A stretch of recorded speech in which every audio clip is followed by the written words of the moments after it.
state and federal fund as a match. Okay, so we are recognizing some increased costs, as everyone is, and we just brought up here some of the major drivers for those. As a lot of other departments have mentioned, a lot of that is, you know, the salary costs with the negotiated wage increase, comp studies. Our department had a lot of positions that were involved in comp studies where they had significant increases. And so that's a good thing. We're glad that our staff are being compensated, but that did increase our costs. And then the PERS and insurance and all of those. I will mention our IHSS maintenance of effort, which has an annual 4% increase. So for this year, that was 1.5 million. And I also just want to mention that what the department absorbs in our maintenance of effort is about 17.7 million. And so we use about 11 million out of realignment, sales tax realignment, to cover that maintenance of effort for IHSS. Okay, next slide. So here are we're requesting 14 augmentations. Those augmentations really equal about 2.8 million, of which we're asking in county general fund for 2.4 million. And so you'll see we have several positions, and then we have a couple of other categories that I'll get to. In terms of the first one, our office maintenance worker, our department, we have 5 different facilities, and we have 2 office maintenance workers to be deployed to these different facilities. Now, with adding the share center to the facilities that we're responsible for maintaining, it's really just taking a draw on our resources. So we're asking for that, but we can fully cover that internally with our own revenue. And then the next category will be something that looks familiar to you, and that's the negotiated in-home support services workers, care providers, negotiated wage, and healthcare benefit increases. So this was something that was negotiated. The board has already seen this request and given the nod, but we had to come here through the budget process to finalize that. But this was something that was already negotiated and committed to. The next 3 items are something I want to spend a little bit of time on. Since I've been the director here, this is the first time I'm coming asking for social work positions in the family and children's services area, but it is something that I think is something that we are going to have to pay attention to,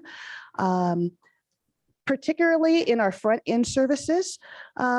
There's good news and bad news here. The good news is that we did get some funding from the state for emergency response social workers, but that funding only goes through 2025, and it doesn't even pay for a full position. And so when we look at what we actually need, so there's some revenue for this, but then we're also looking at ongoing costs. So there is some general fund that would be needed to cover those 5 emergency response social workers.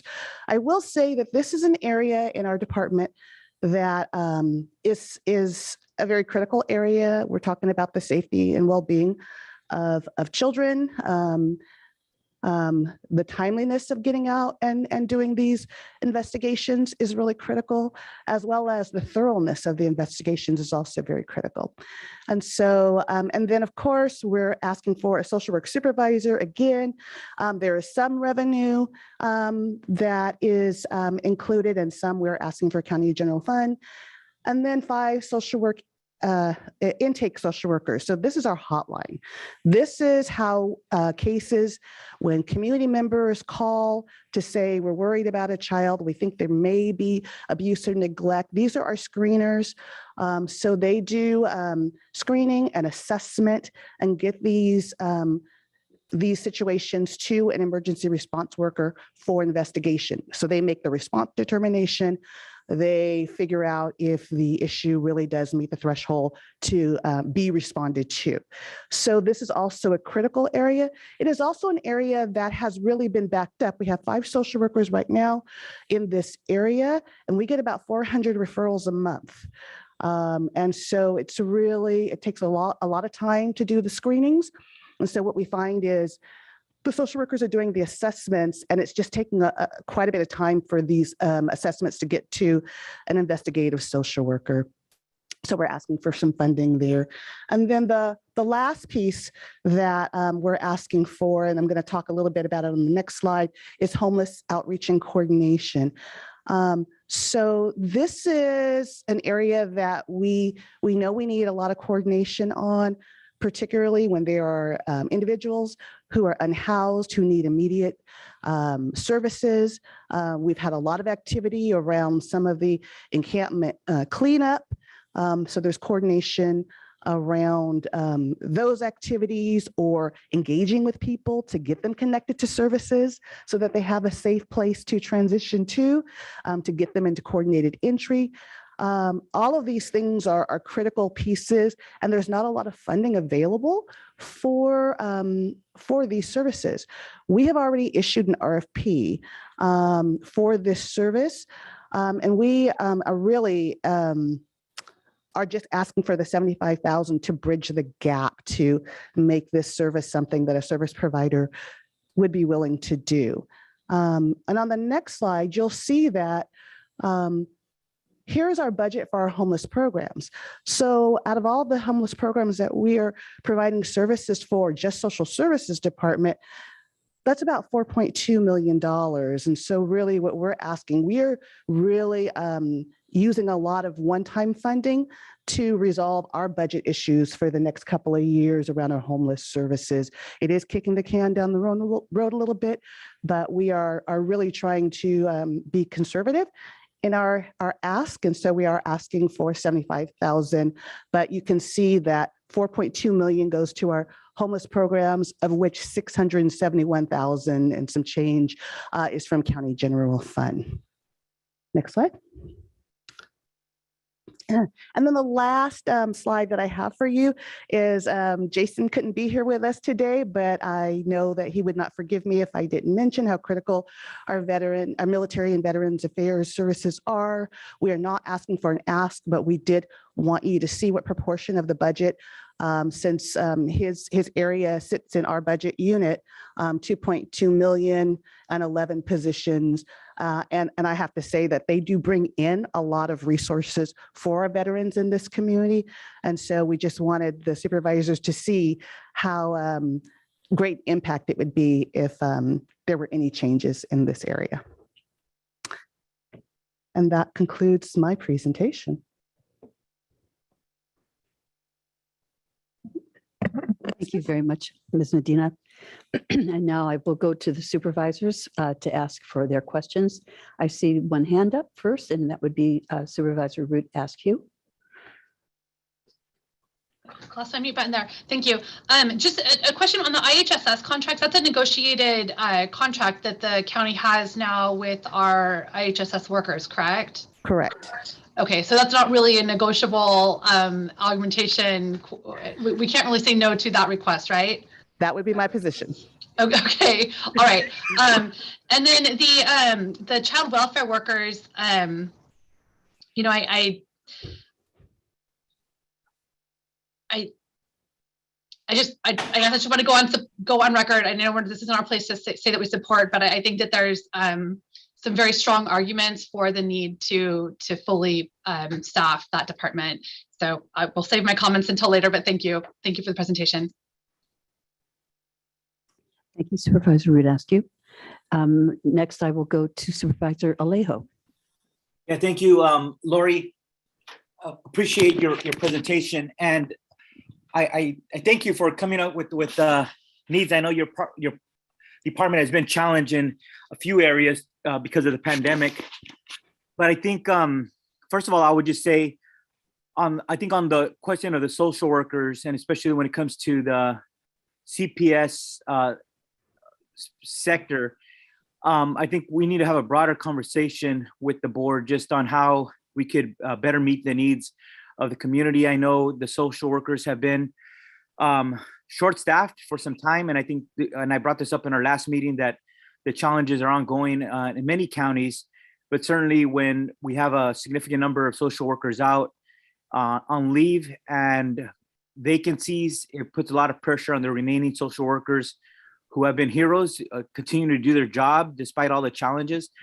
I want to recognize that, but I know with your proposed 5 new social worker positions and a director, I think we as a board just need to think through that, because I know there's a lot of legal responsibilities. We had a tragic case just a few years ago of our 2 of our little ones, actually 3, one who survived and 2 who lost their lives. And so those tragedies never forget my mind. And I certainly don't want to have our county be put in a situation where our children would be put in a similar predicament that could have been preventable had we had the staff and the follow-up and the time for staff to be able to do all the things they need to do to make sure they're being able to fulfill all the needs of their clients. So I just wanted to say that. And then Lori, just like I asked Director Jimenez, I know we're talking about new positions, which I know will become more difficult as these next few budget years also get more challenging.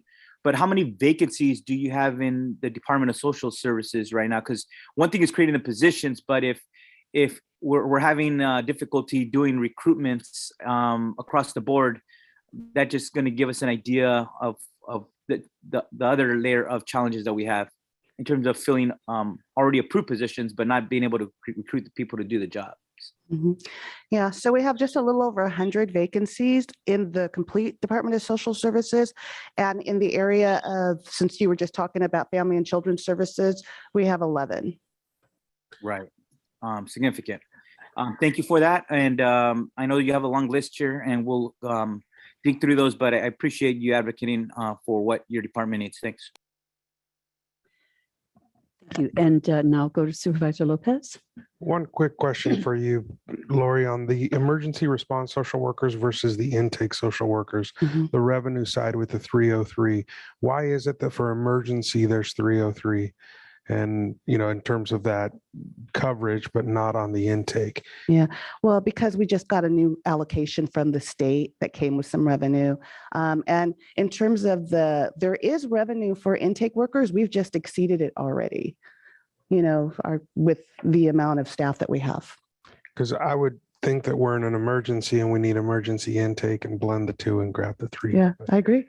All right. Thank you. That's it for me, Madam Chair. Thank you. Supervisor. Yeah, a question. When we talk this homeless outreach coordinator, how do you see that fitting in, or will it be necessary if we have a robust person coming in running our homeless outreach unit?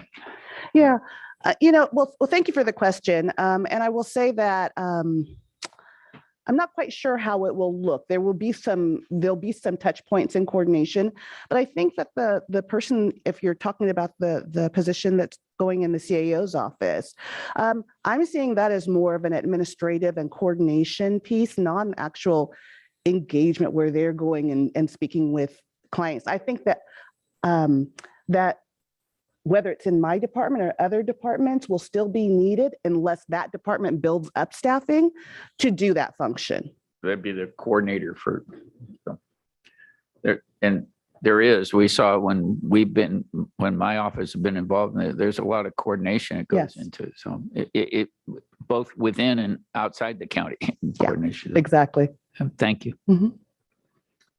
And was the 75,000 for that position just a portion of the funding? It's just a portion of the funding. We actually are using about 125,000 of the HAP money, which is one-time funding that goes through a couple of years, for the other proportion that for the RFP that we've issued. Great. Yeah. And then could you tell me just in like a sentence or two, what would the impact be on the operations of your department if you did not have these positions funded? For the internal positions, what I'm thinking is that I'm going to continue to see my vacancy rate either go up or my leave rate go up. The issue really is that the staff can't get relief, and the ones that are left there are overworked, overburdened, and we need to give them some support. Thank you. Thanks very much to both of you for the presentation. That was terrific.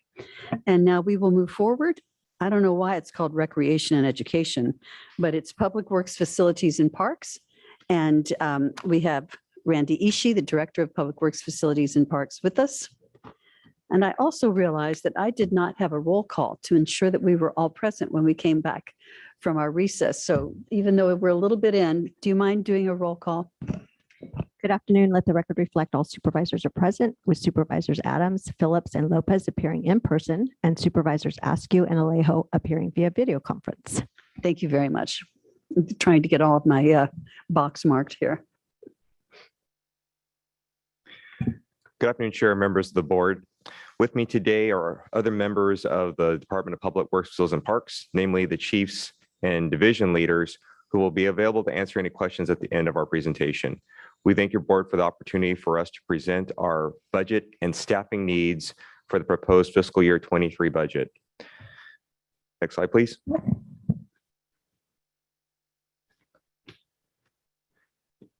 Our department's core functions are to provide excellent customer service to our internal and external customers and operate and maintain the product and market infrastructure of the county roads and bridges, our facilities and grounds, as well as our county parks and open space, which includes the former Fort Ord properties that came over to the county with the dissolution of the Fort Ord Reuse Authority.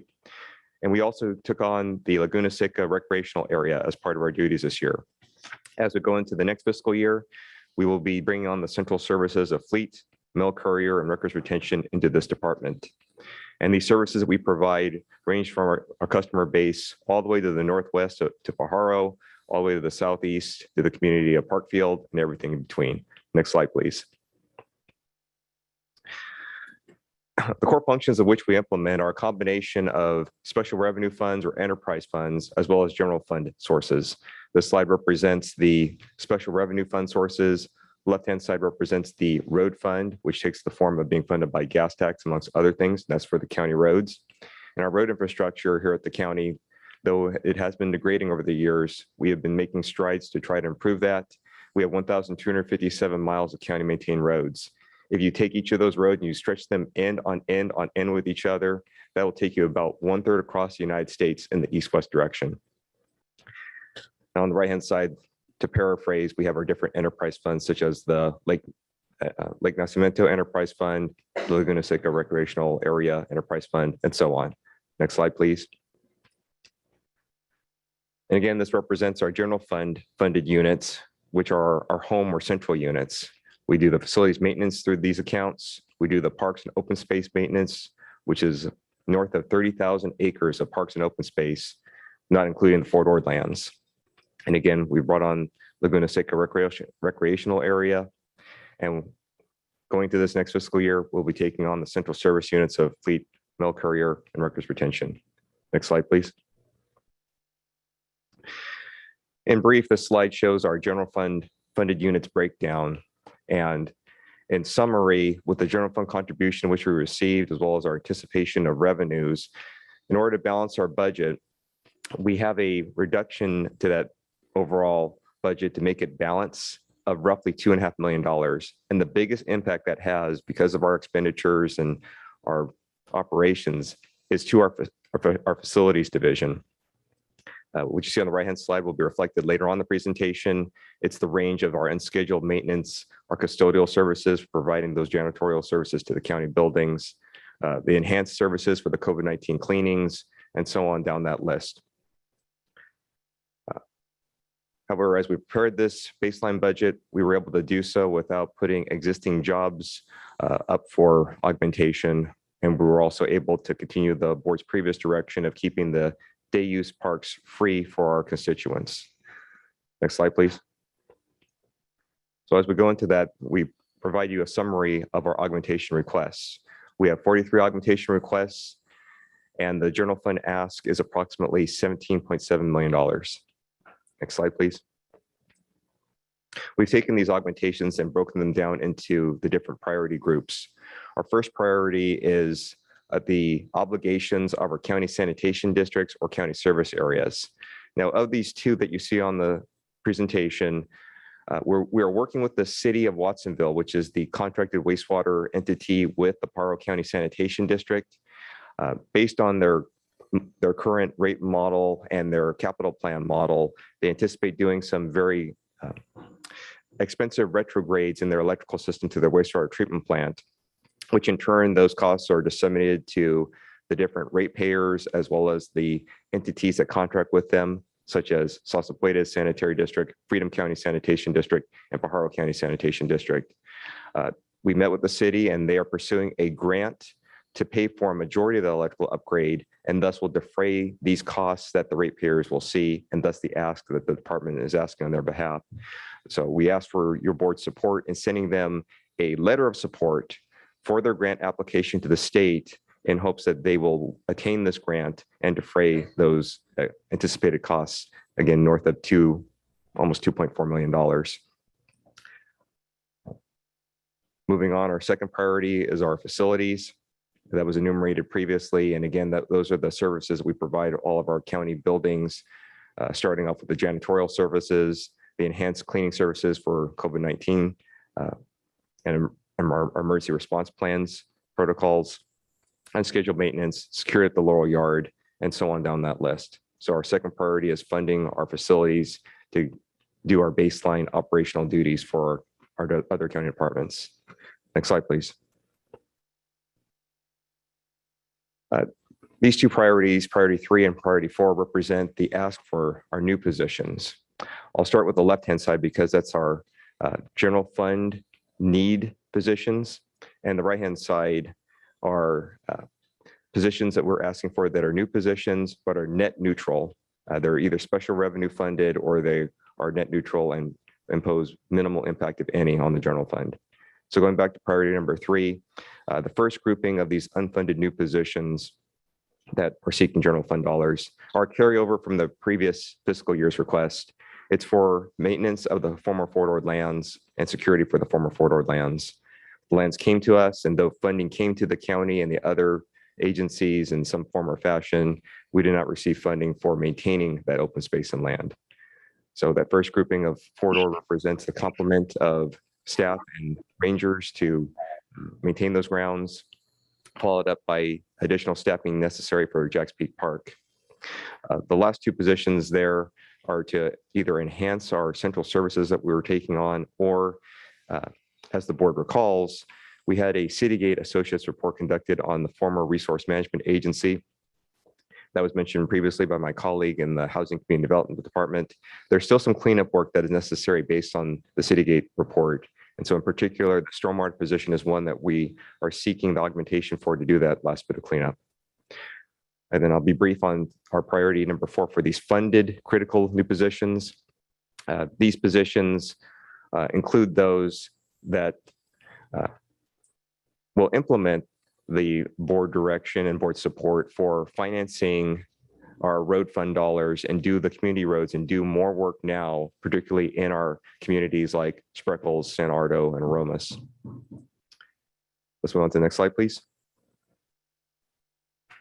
Our 5th priority is our parks, generally speaking. And the first of these is the playground inspection, repairs and replacement. We had a study conducted previously, and the study recommended rehab to various playground structures. That's a majority of that $250,000 ask. Embedded in there is the continuation of the inspection services. That is a health and safety function that we need to perform year after year for the playgrounds at our parks. Then the others are different capital needs or a master plan need for our parks. Moving on to priority number 6 is our Laguna Seca requests. These are also going to show up in our capital improvement plan, which is in parallel and a parallel process with the budget process. And then lastly, our priority number 7 is a ARPA-funded project, which is carrying over into the next fiscal year for the health department. Specifically, it's for the HVAC system over at one of their county buildings. While that project is still being fully vetted out and the scope is being finalized, the approximate carryover cost that we're asking for is $95,000, more or less, again, ARPA funded. So go on to the next slide, please. The impacts of the department should we not attain these augmentations are decreased levels of service, as well as the other impacts that you see bullet pointed on the slide, inclusive of them being contrary to our Citygate recommendations, and these one-time decisions could yield long-term repercussions. As we move on to the next slide, that will conclude our staff presentation for our budget needs and budget asks for fiscal year 23. We open the floor to your board for any questions, and we will stop sharing our screen. Thank you very much. Thank you very much, Mr. Ihss. And I'm going to start with those of us who are present here. And I will go to the far end of the dais and see if Supervisor Phillips has any questions. No questions. Supervisor Lopez, any questions? No questions. Thank you very much. I will go online now. And Ms. Root Askew is the first one in the box. Any questions? I do have a question in regards to some of the Fort Ord positions that I know we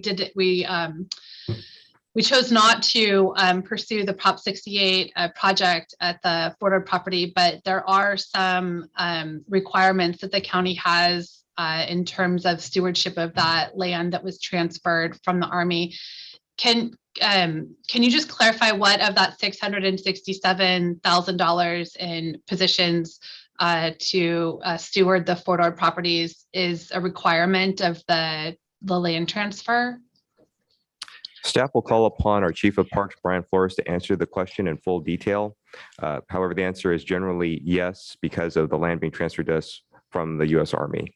And with that, Mr. Flores, would you please take the floor? Thank you, Supervisor, for your question. We're still determining, working with HCD staff to determine the specific legal requirements that are in the transfer and title documents. But in general, yes, we are required to maintain those properties in perpetuity or until they're transferred or out of the county. But we have both habitat, conservation, and public recreation requirements for accepting those parcels. And I can report back to you directly if you'd like, once we have gotten those from HCD. Okay, great. It would just be helpful to know exactly how much of that we have a lot of augmentation requests sort of put in front of us, but it's, there's more than a few of them that are really sort of non-negotiable things that we don't really have the opportunity to say no to. So just being really clear about what those are would be helpful. And I just wanted to acknowledge again, we sacrificed a project at that particular county property in order to pursue other funded other grant opportunities. And I do think that we have some responsibility to fulfill our obligations there. Thank you. Thank you, Supervisor Root Askew. Supervisor Alejo. And to Supervisor Askew, but I want to be supportive too, because I recognize her leadership on when we made the Prop 68 decision. So I want to make sure that the needs of that area are also met. But I know last year in our budget, we had asked staff to request whether this could be a service that gets contracted out. I know some is the maintenance, some is the security on the properties at Fort Ord. I know staff was in talks with BLM rangers, but could you just give an update on that, whether that was possible or not, just so that we and the public know we've vetted that area? And is there any other possible outside contractors that might be able to do the work besides the BLM rangers? Thank you, Supervisor.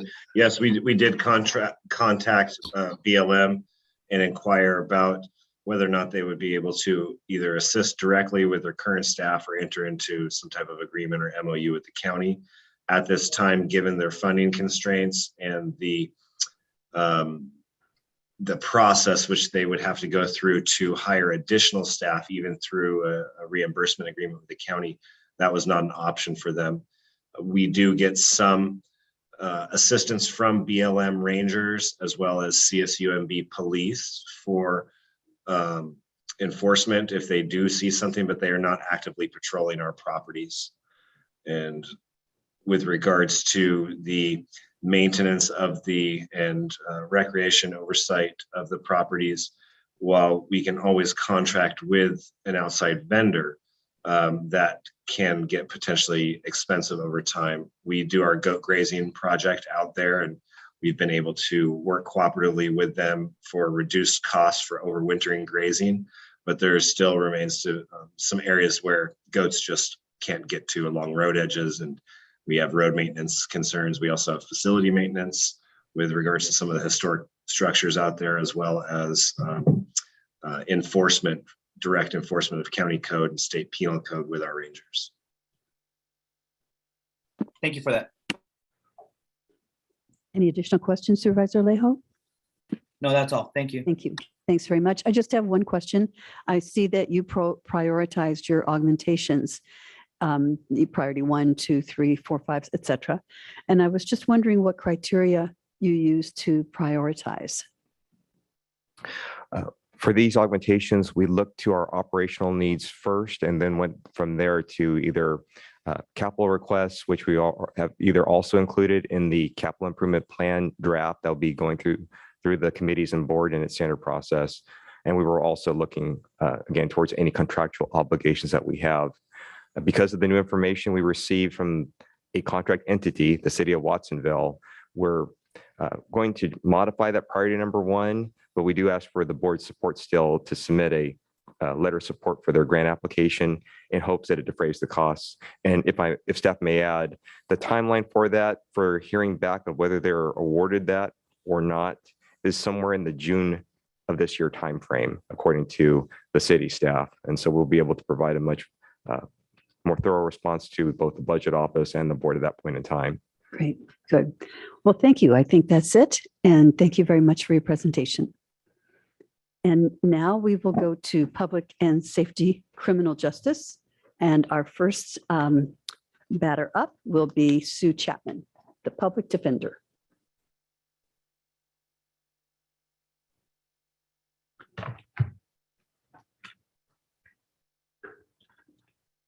Excuse me. Good afternoon, Chair Adams, supervisors, county government family, and members of the public.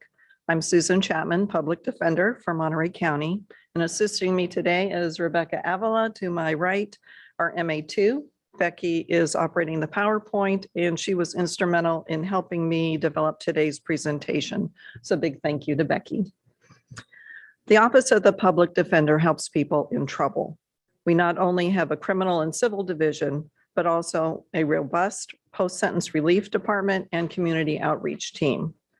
The work and services provided by the public defender have substantially expanded, if not exploded, over the past 5 years. New laws correcting grievous injustices of the past are welcome. However, the passage of new laws without new funding stretched our attorneys' ability to effectively represent our clients. To meet these new mandates, the PD aggressively sought out and received grants through the state as a department and in partnership with other county departments. In 22-23, subject to your approval of the position, we are adding a fully grant-funded position for a Racial Justice Act attorney to review old cases and advise and monitor racial justice in the Monterey County courthouses. A little over 5 years ago, I was appointed by the board to lead the public defender team. In my first budget year, April 2017, the PD had to put up 5 filled positions for augmentation, which included 4 filled attorney positions and an administrative position. I couldn't believe it.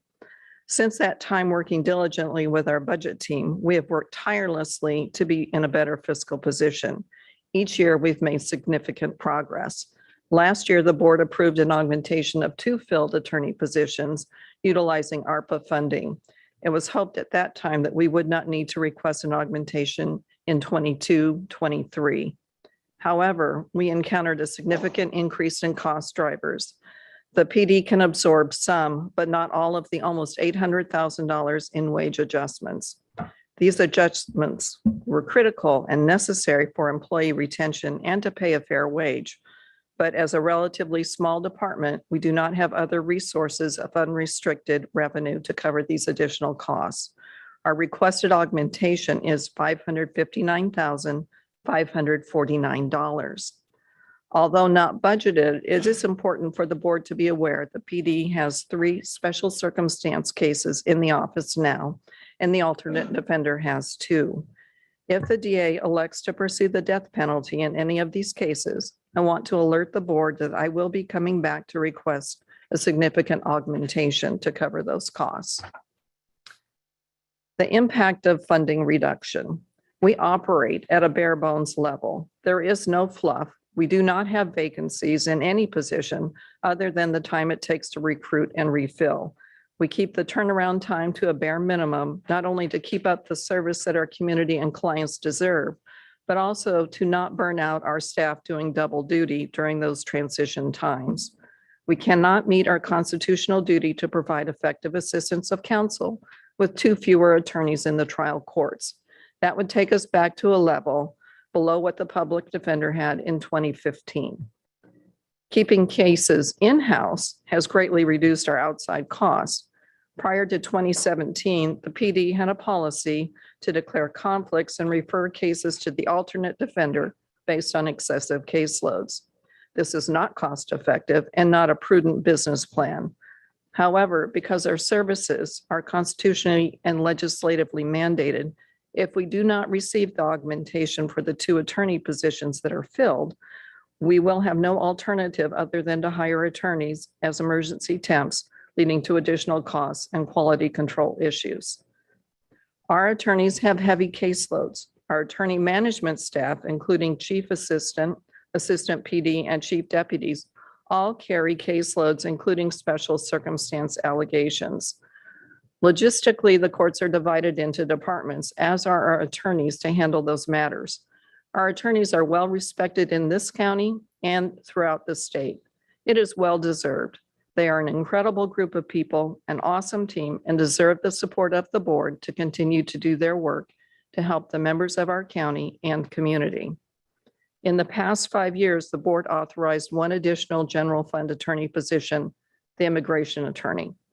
We could not provide the extraordinary service we do without this position. Alex Maris currently fills this position. He not only has significant impact and input on our criminal cases, but he also participates in and is active in community speaking engagements and also to schools and as active in post-sentence relief community events and is a member of the Sheriff's Search and Rescue Team. For this addition, we are eternally grateful. As I stated earlier, the world of the public defender's work has expanded exponentially. I anticipate this trend to continue. The PD is in the perfect position to connect those most disadvantaged in our society with our county and state services. We continue to work in partnership with our justice partners and behavioral health to assist our clients with many needs, including but not limited to mental health, addiction, and homelessness. Our post-sentence relief team will be present for Lotus Day and the upcoming Veterans Stand Down. We truly enjoyed participating in the recent Career Day hosted by the county. The PD embraces our opportunity to make a real difference in our community. But we need your help. We obtained grant funding for the Racial Justice Act attorney, so there is no impact to the general fund for that position. The account clerk, which is half-time, we are asking to go full-time through the alternate defender's office because that position generates billing and revenue through state billing. The 2 DPD filled positions are critically needed to provide the legal services required for every client. This is our core mandate, to provide effective assistance of counsel to those in jeopardy of losing their freedom, their employment, their housing. Their lives are on the line. As I said, we can absorb some, but not all of these cost drivers. We are requesting an augmentation of $559,549. Thank you. Service to others. In closing, I'd like to share an event that our attorneys took part in last week. The court closes for Cesar Chavez Day. While I thought our attorneys would work from home or take the day off, I was pleasantly surprised to learn that some of our attorneys had another plan. In celebration and honor of Cesar Chavez Day, 6 of our attorneys spent the morning in service at Dorothy's Kitchen in Salinas, preparing and serving breakfast to our less fortunate community members. Quoting Cesar Chavez, We cannot seek achievement for ourselves and forget about progress and prosperity for our community. Our ambitions must be broad enough to include the aspirations and needs of others for their sakes and for our own. This is the Monterey County Public Defender. I'm so honored to be a part of this team and this family. We thank you for your support. This concludes my presentation, and I'm happy to answer any questions you may have. Thank you so much for your presentation. That last slide was just really heartwarming to see your team. That's really great. So I will once again start at the end where I'm seeing folks. Supervisor Phillips, any questions? Lopez, no questions. Supervisor Rudascu? No, thank you. Alejo? Thank you. Supervisor Alejo? Yes, first of all, Ms. Chapman, thank you to your office, your staff for always engaging in the community. I think that's a great sign of your staff, and tell them I said thanks for honoring Cesar Chavez Day in that fashion, serving our homeless residents in Chinatown. Just a question on the racial justice position. It's good news that it's fully funded, but how long does that last for? The racial equity position. The funding is for 3 years. Great. Thank you for securing that funding, and I'm glad some additional state monies have been made available to the Public Defender's Office, because that wasn't always the case in our state. Thank you. And Thank you very much. And I think I'm good on questions as well. So I will simply say thank you so much for your presentation and for being here today. I'm sorry that you had to wait. But no problem. Thank you so great. much for having me. Thank you. And now our next presenter will be our district attorney. They're in her yellow, just looking so spiffy, ready for Janine Paccioni, Monterey County's district attorney. And you can introduce your team. Thank you.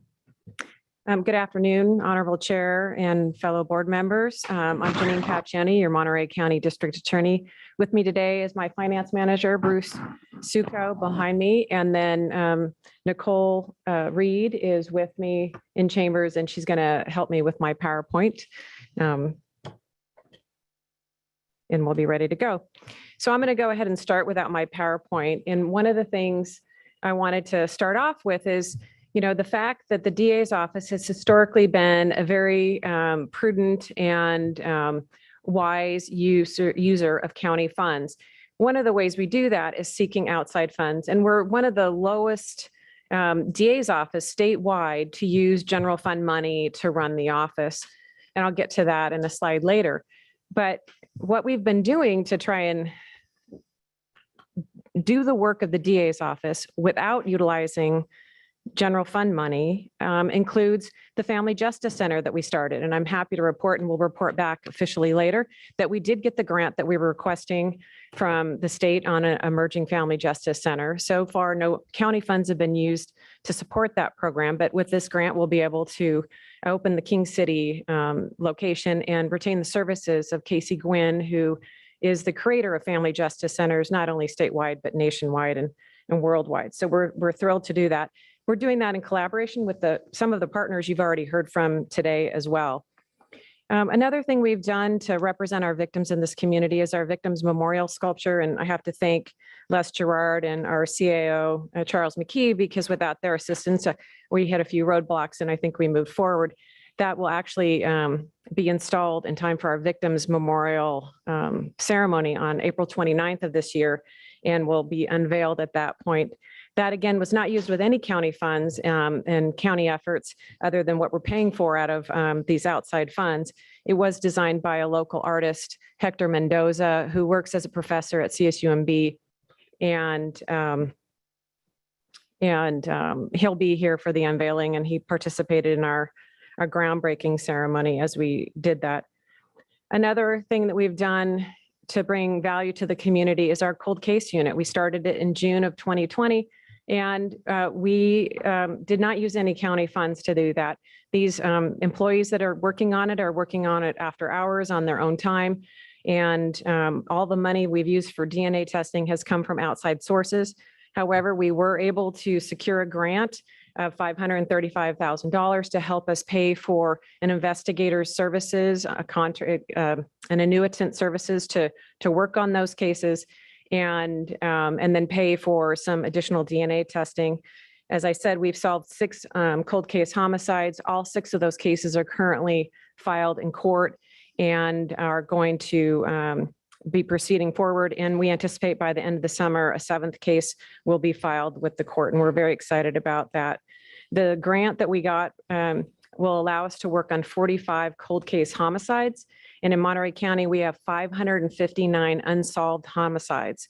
So we're talking about a huge body of work that needs to be done moving forward. So why is our budget, why are we $2.3 million less on our baseline budget than our current staffing levels? There's just actually one response to that, and that is the wage adjustments and raises. This year, and we're very thankful for it, there were comp studies done for our deputy DAs, well, actually the attorneys in the county counsel's office, of which benefited our deputy DAs and the deputy public defenders. They received a 12.2% wage adjustment. And it was a big hit in one time.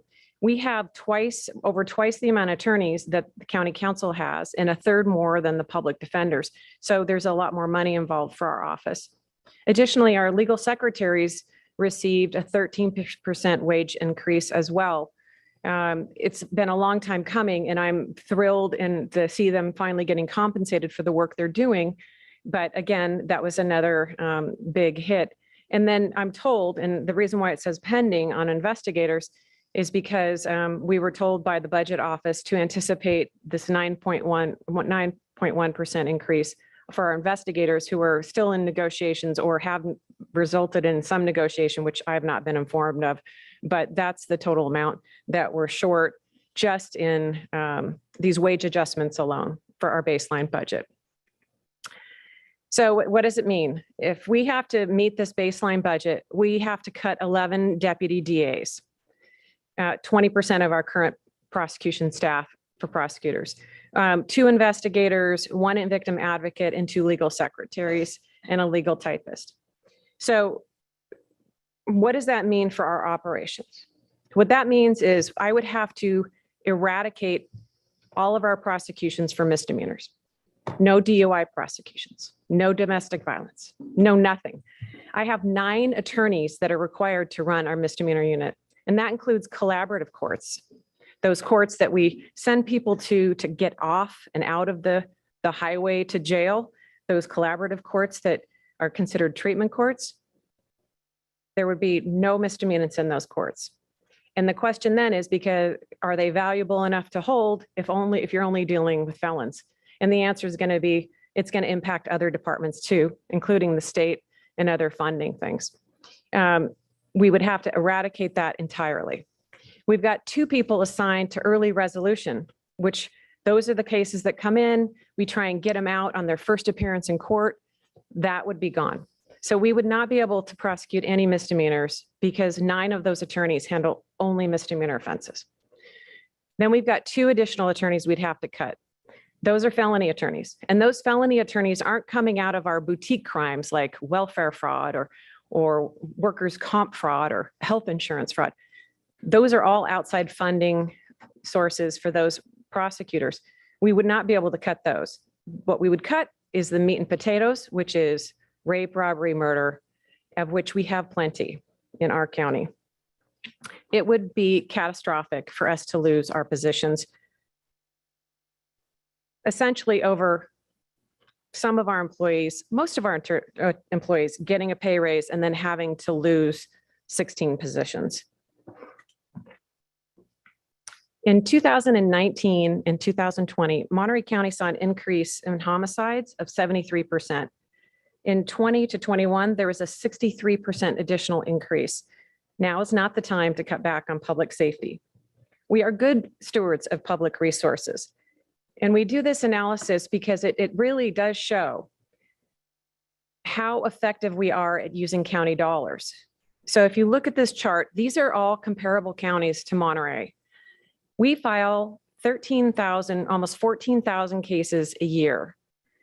For the amount of money that the county invests in our department, it's only 45% of our budget based on the number of cases we file. If you look at those others, You've got 80%, 60%, 56, 65.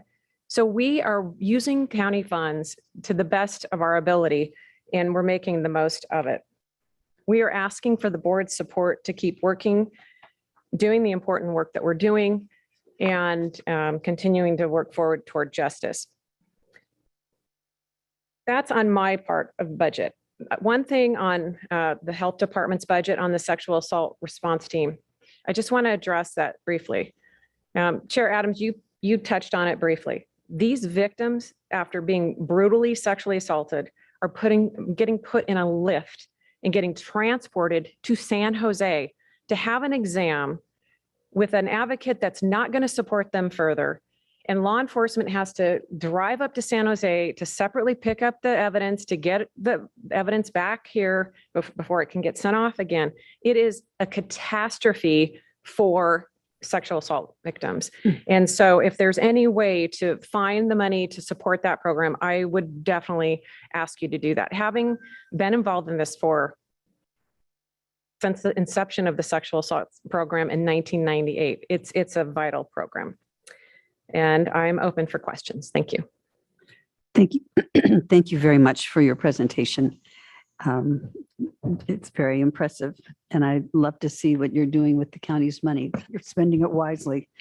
Okay, so we'll start at the end here. Mr. Jenny, how many attorneys do you have total, deputy We DAs, have 51 deputy DAs, investigators? 27 sworn officers. Thank you. Supervisor? How many vacancies?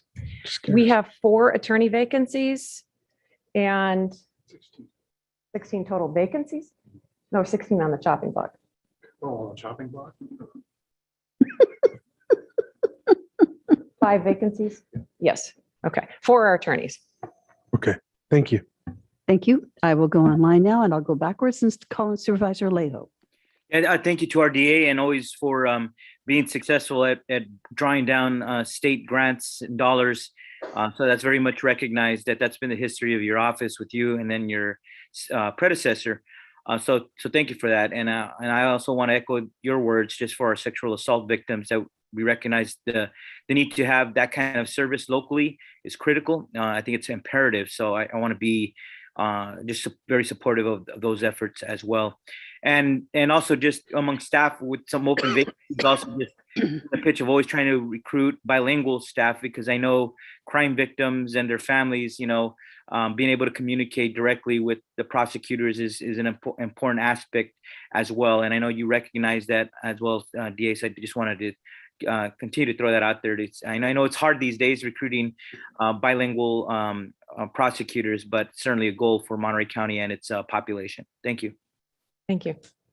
Thank you very much. Supervisor Root, ask you. No questions, just clearly a difficult job that we've got folks doing. So thank you for the presentation today. Thank you. Thank you. Thanks very much.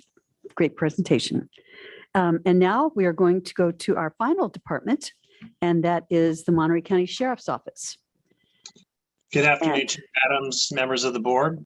Thank you. And Under Sheriff John Mino will be controlling the PowerPoint today.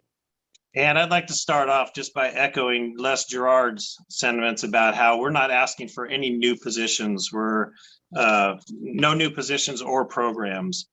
If the augmentations are not funded, the results are going to be cuts to the employees of the Sheriff's Office and services to the community. To summarize our fiscal needs, number one, we're asking for 8.8 million when our primary cost drivers have increased by 11.2 million. Salaries, our primary cost drivers are salary increases at just over 3.3 million. CalPERS increases just over almost 1.6 million. The CalPERS set aside, which is a great idea, but that's at a cost of just over 3.4 million, and our Cal cap has increased by just over 2.8 million. Our total expenditures increased at the top there by 13.4 million. Total revenue increased at 827,000. $3,700,000, and our GFC increased by just over $3.7 million. The positions we're looking at that are up for elimination are 17 full-time or filled positions, which touch just about every area of our office, from our civil process server, our crime prevention specialist. We have our one and only crime prevention specialist. The civil process server, that would cut that in half. We have 2 civil process servers. One's a sworn deputy and one's a civilian process server. 9 deputy sheriffs in corrections, and an office assistant, 2 office assistants, and 1 senior departmental information systems coordinator, and 1 of 2 vehicle-based abatement enforcement officers, and 2 filled work alternative specialists. The work alternative specialists, there's 4 positions in that department. If those were eliminated, what we'd see there is a slight increase of inmates in custody at the jail. Instead of doing work alternative, we'd see our jail totals go up slightly. Moving on to our status quo vacant positions, which would be eliminated if not funded. There's a total of 33 of those positions. Starting off with the chief deputy position, this position went vacant towards the end of last year due to a retirement, and this is an at-will position that I would not need to be funded probably until after the new administration comes in after the first of the year. We have spread those responsibilities over through my undersheriff down to the 2 remaining chief deputies. They have picked up the duties of that vacant chief deputy, but I can't fill that position just for a year, knowing that a new administration might come in and might want to change the person that's in that position. So I would leave that vacant for the remainder of this year, and whoever the new person is, decide if who they want to fill that with. Our corrections specialists, we're risking losing 2 of those. Criminal intelligence specialist, I believe that cuts that in half. I think we have 2 of those. Our custody control specialist, the civilians that operate the doors, duress alarms, and cameras in the jail, we're losing 4 of those. 9 vacant deputy sheriff positions in corrections and 10 in operations. I was on a call yesterday with our deputies in South County. There was a suspicious person down there, and we had 2 deputies on duty in South County yesterday. And just for one suspicious person, this person drove a car onto private property. They had mental issues. It was obvious they were having mental issues, and they ended up having to arrest this individual. They had to tow the car. The car had a dog inside of it. It tied up 2 deputies for about an hour and a half, and one of the deputies, it tied him up for about 2 to 3 hours. And also a sergeant was involved in that call also. So I just got to see firsthand just how much time one call takes, these deputies. And those were all the South County deputies tied up on one call for about, one of them for at least 2 to 3 hours, and the other one for about an hour and a half. We're very shorthanded, and we're constantly recruiting for deputy sheriff. We just held a recruitment this past weekend or 2 weekends ago. We're seeing lower numbers in our recruitments and on our testing. We're seeing lower numbers come out, and something new we're doing. A couple of new things we're doing is, one, we've teamed up with KION Television to film recruitment video that they will show here locally and also on their sister stations over in the other valley. So we're going to constantly trying to expand our recruitments in the deputy sheriff positions. Going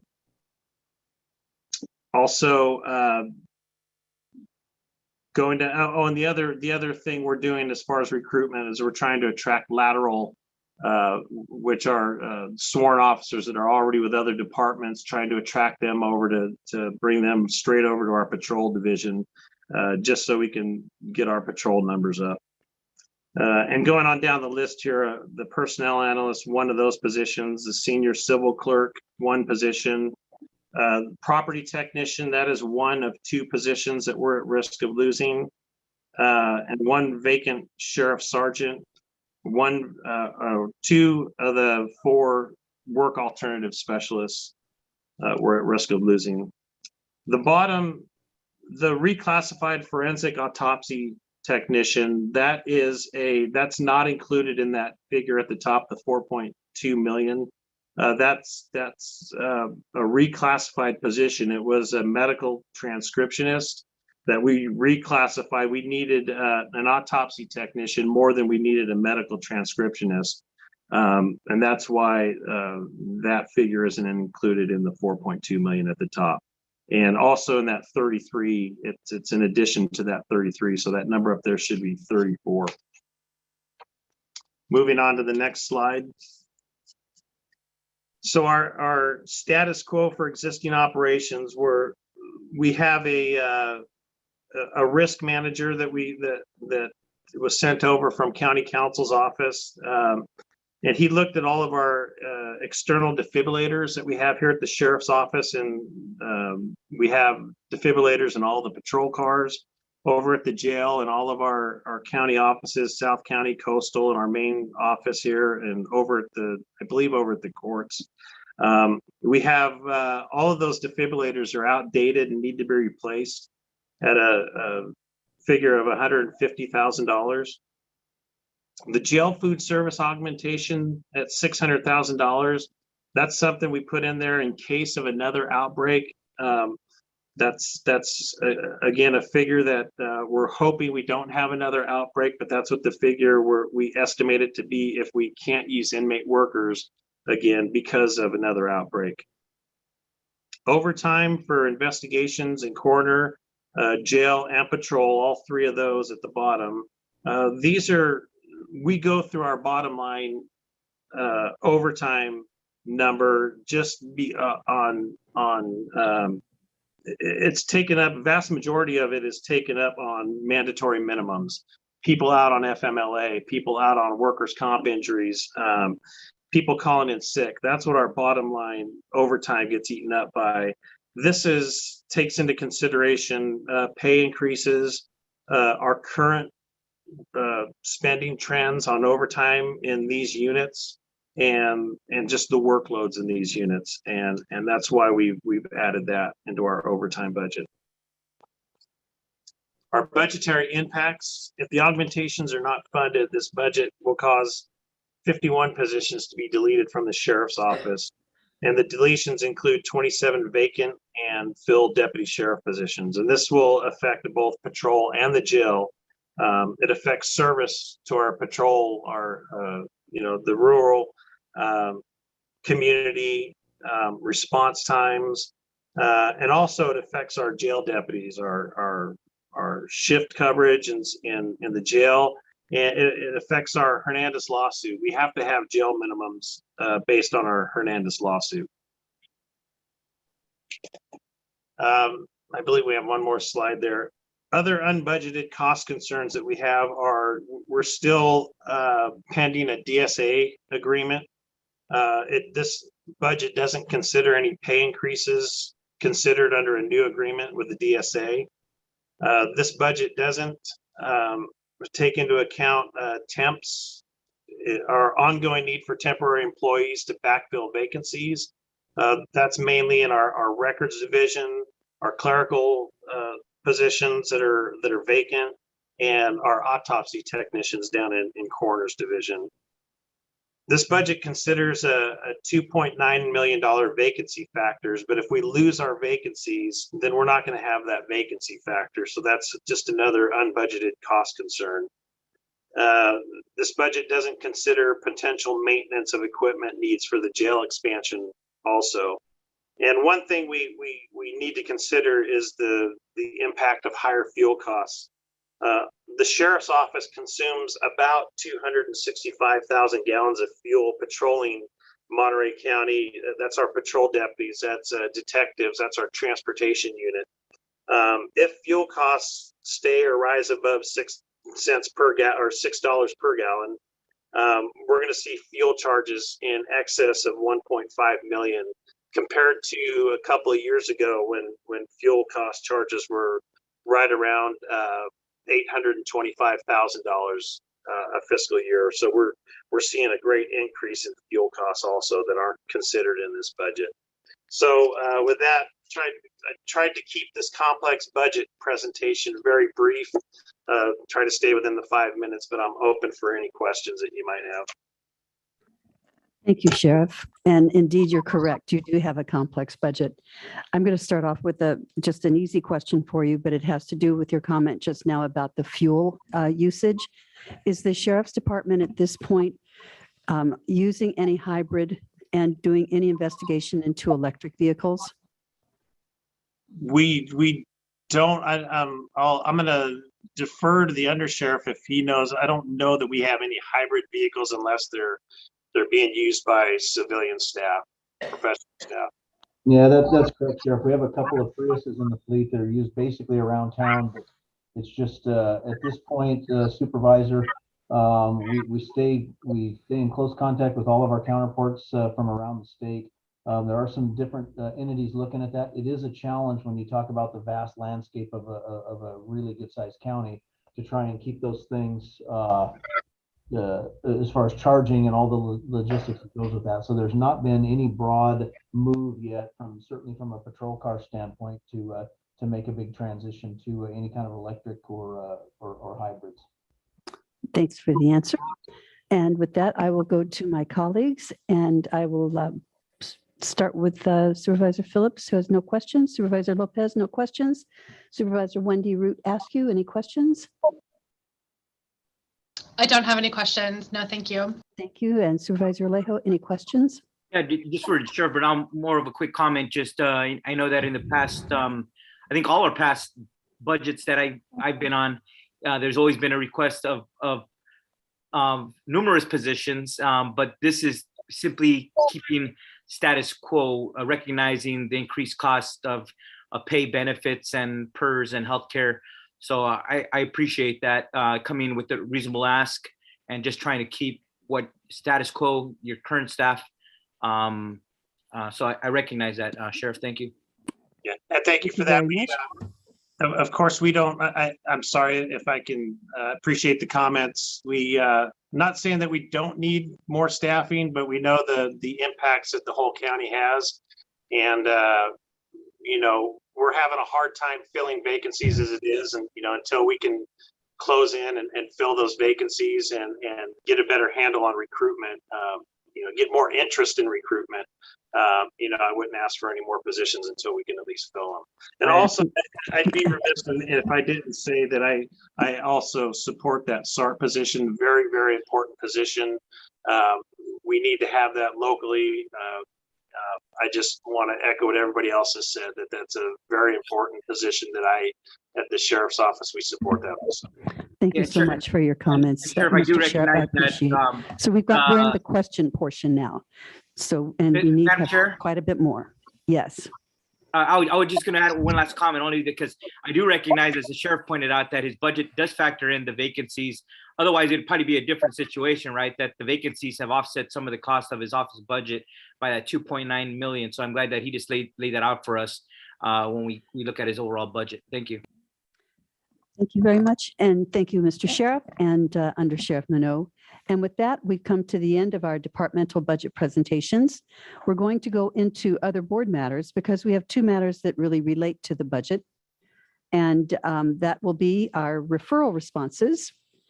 And so we are going to go to the librarian, and we'll be receiving a preliminary analysis report in response to board referral number 2022.10, requesting the county librarian to bring forward as part of the annual budget consideration for the county to contribute to the new library community center in the city of Gonzales.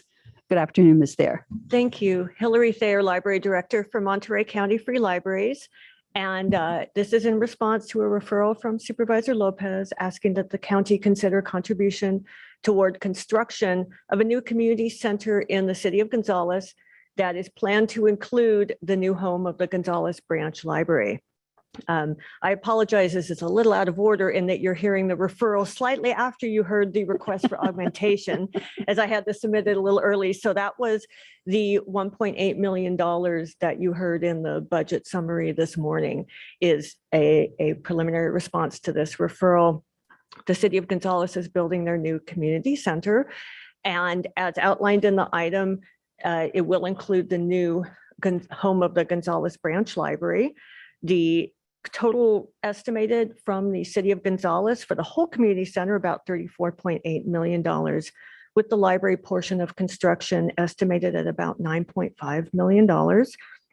We do not anticipate increasing library staff or hours as a result of the move to the community center. We are anticipating moving, obviously, our hardware, our collections, et cetera, and working toward seeing if we can move most of the furniture as well. I separately through the CIP process, not this fiscal year that we're talking about, but next, I will be asking your permission to use library fund balance for our moving, outfitting, fixtures, furniture, and equipment, but that's not part of your referral today. The new community center will give us several advantages. We will be on the other side of Highway 101, much closer to the schools, the park, the community areas, hopefully enabling many more students to be able to walk to us after school. We will have some outdoor space we do not have today, so we can conduct outdoor programs. And also we will have some shared larger community spaces that we can hopefully use for something like a big puppet show or an arts and crafts project. We'll be much closer to the teens in Gonzalez. Another advantage of us moving to the community center will be the community center will be set up for response in a disaster or an emergency. As you know, this is a role your library staff is very familiar with and has practiced a lot in the last 2 years.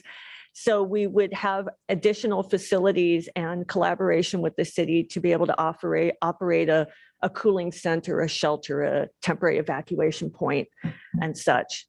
So this is a response to the referral, and I stand ready to answer any of your questions.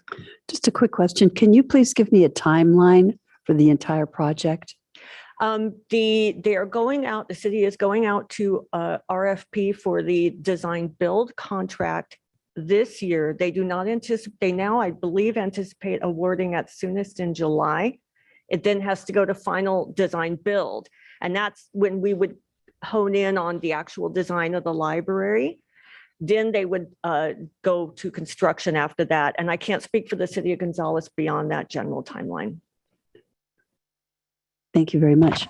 Any other questions from the board? Yeah. No questions, just appreciation. Thank you, Hillary, for bringing this forward. And I know our timing, we missed a few meetings for different reasons, but appreciate it coming forward. It was timely today. Thank you. Thank you very much. Thank you very much for that. And now we're going directly into. Chair, what's the amount that we're considering here, or Supervisor Lopez? It's 1.8 million. In response to the referral, the amount I put in was $1.8 million. And that would be our share, or is that the overall? No, that is the request for county contribution. The overall estimated construction for the library portion alone is $9.5 million, and that's their estimate at this time. Got it. Thank you. Okay, thank you very much. And now we will go to item number 11, which is to receive a preliminary analysis report in response to board referral number 2022.12, the Strategic Grant Services Program. Madam Chair, yeah, there we go. Oh, there you are. Did you I should have looked at my screen? Hi. I'm sorry, Nick, did you want to make an introduction to this? My apologies.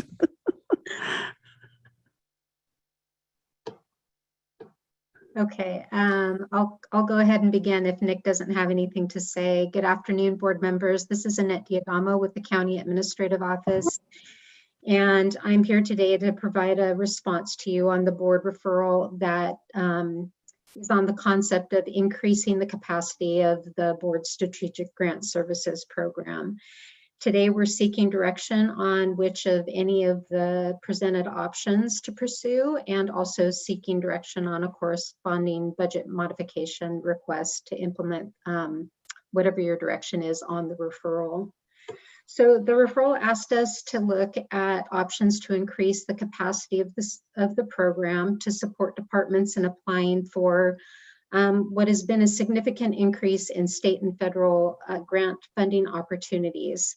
So to look at the internal and contract resources that we would need to meaningfully support county departments in analyzing and responding to these grant opportunities, with the important caveat of taking care to do so in a way that doesn't adversely impact the efforts of the board's legislative program.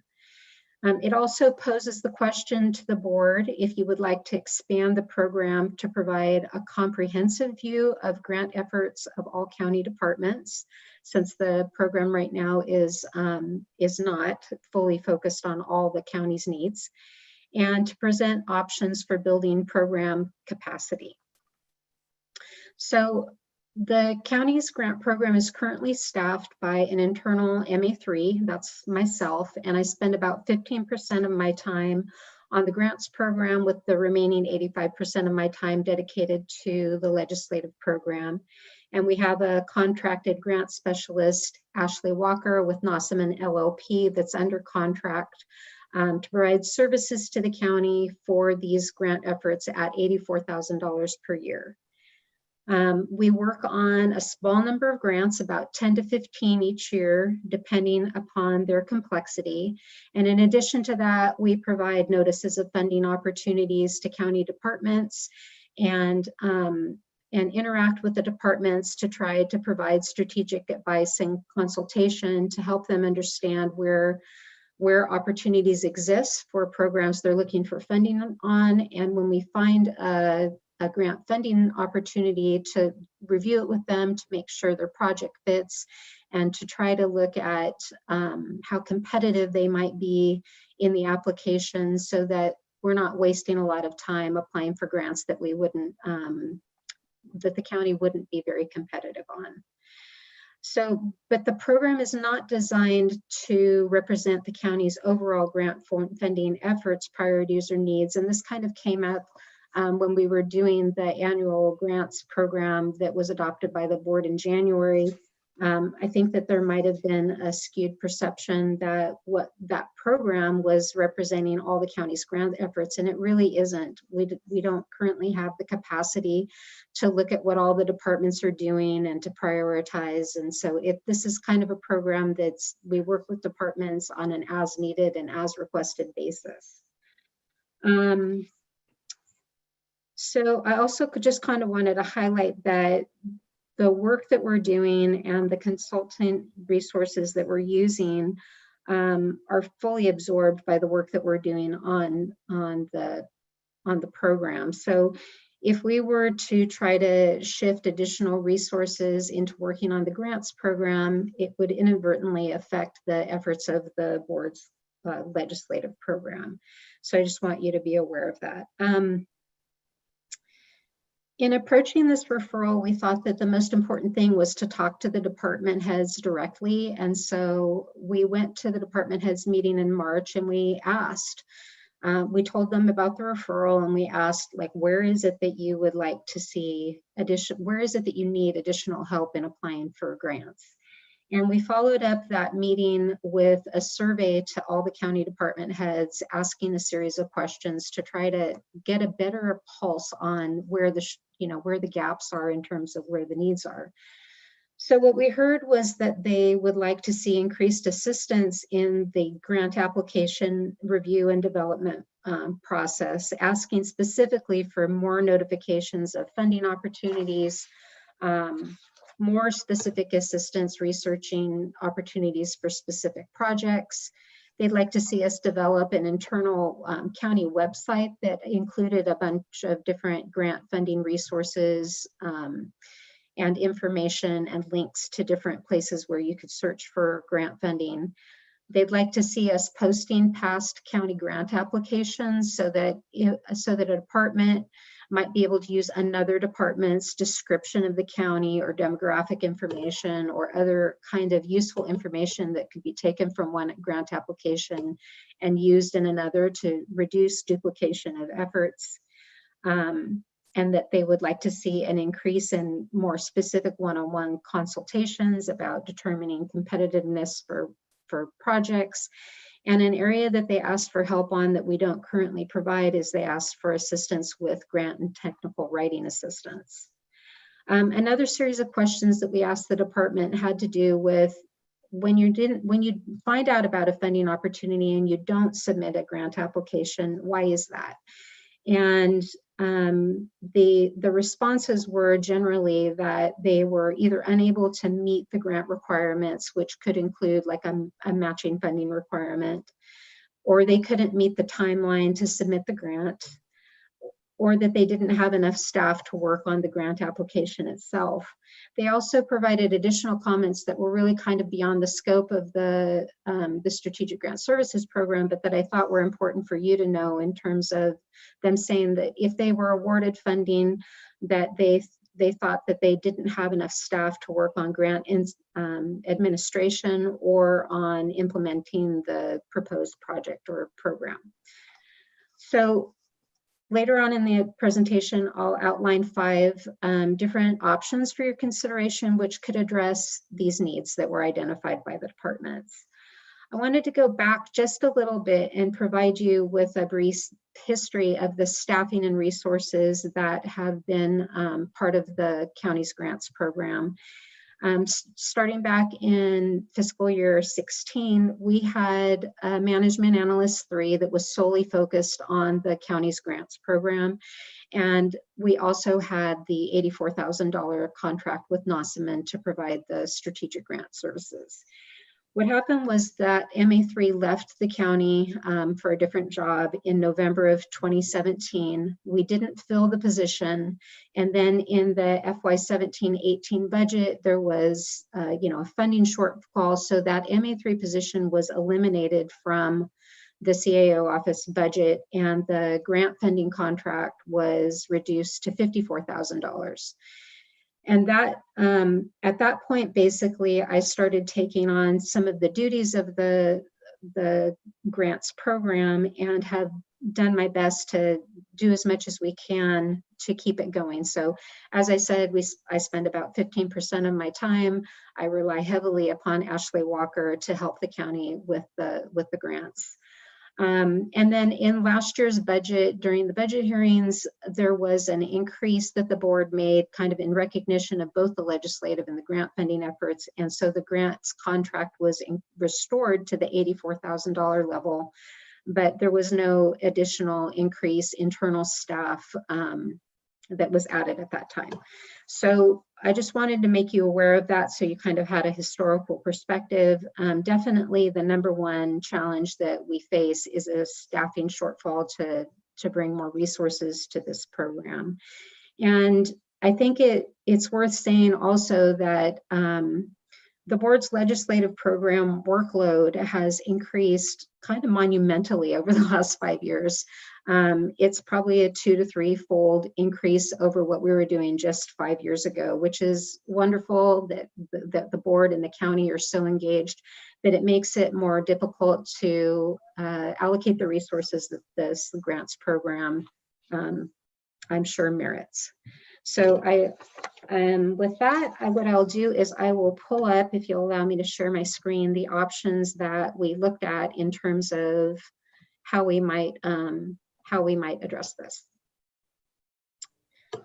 So the first option is just to remain status quo, providing the notices of funding opportunities that we do and consulting with departments on their requests, working on 10 to 15 grants per year, depending on their complexity. And the pros of that are that we're not allocating any additional, or we're not creating any additional costs for the program. The cons would be that it probably doesn't fully meet the needs that the departments are saying that they have in terms of support. So that, again, is 15% of my time on average, and the $84,000 per year contract with NOSSMN.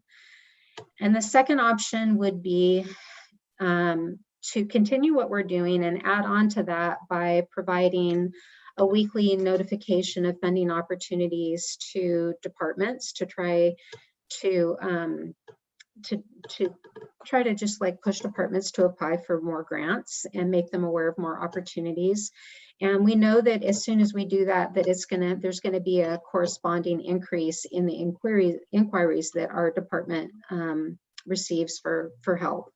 And we also would, under option 2, develop the county resource webpage and post applications and all of that. So the pros of that would be that it would provide some additional level of support and tools for the departments. And by doing this, it would add a new senior secretary position in our office that we would share between the grants program and the legislative program. So it would benefit both programs. The cons would be that it still doesn't fully meet the needs or requests that the departments have asked for. And we still wouldn't really be in a position to give the board a full picture of what's going on throughout the departments in terms of what we're doing with grants. So the internal resource would be another $100,000 per year for the senior secretary, plus increasing the contract with Nossaman by 10% for a total cost of $108,841 additional per year.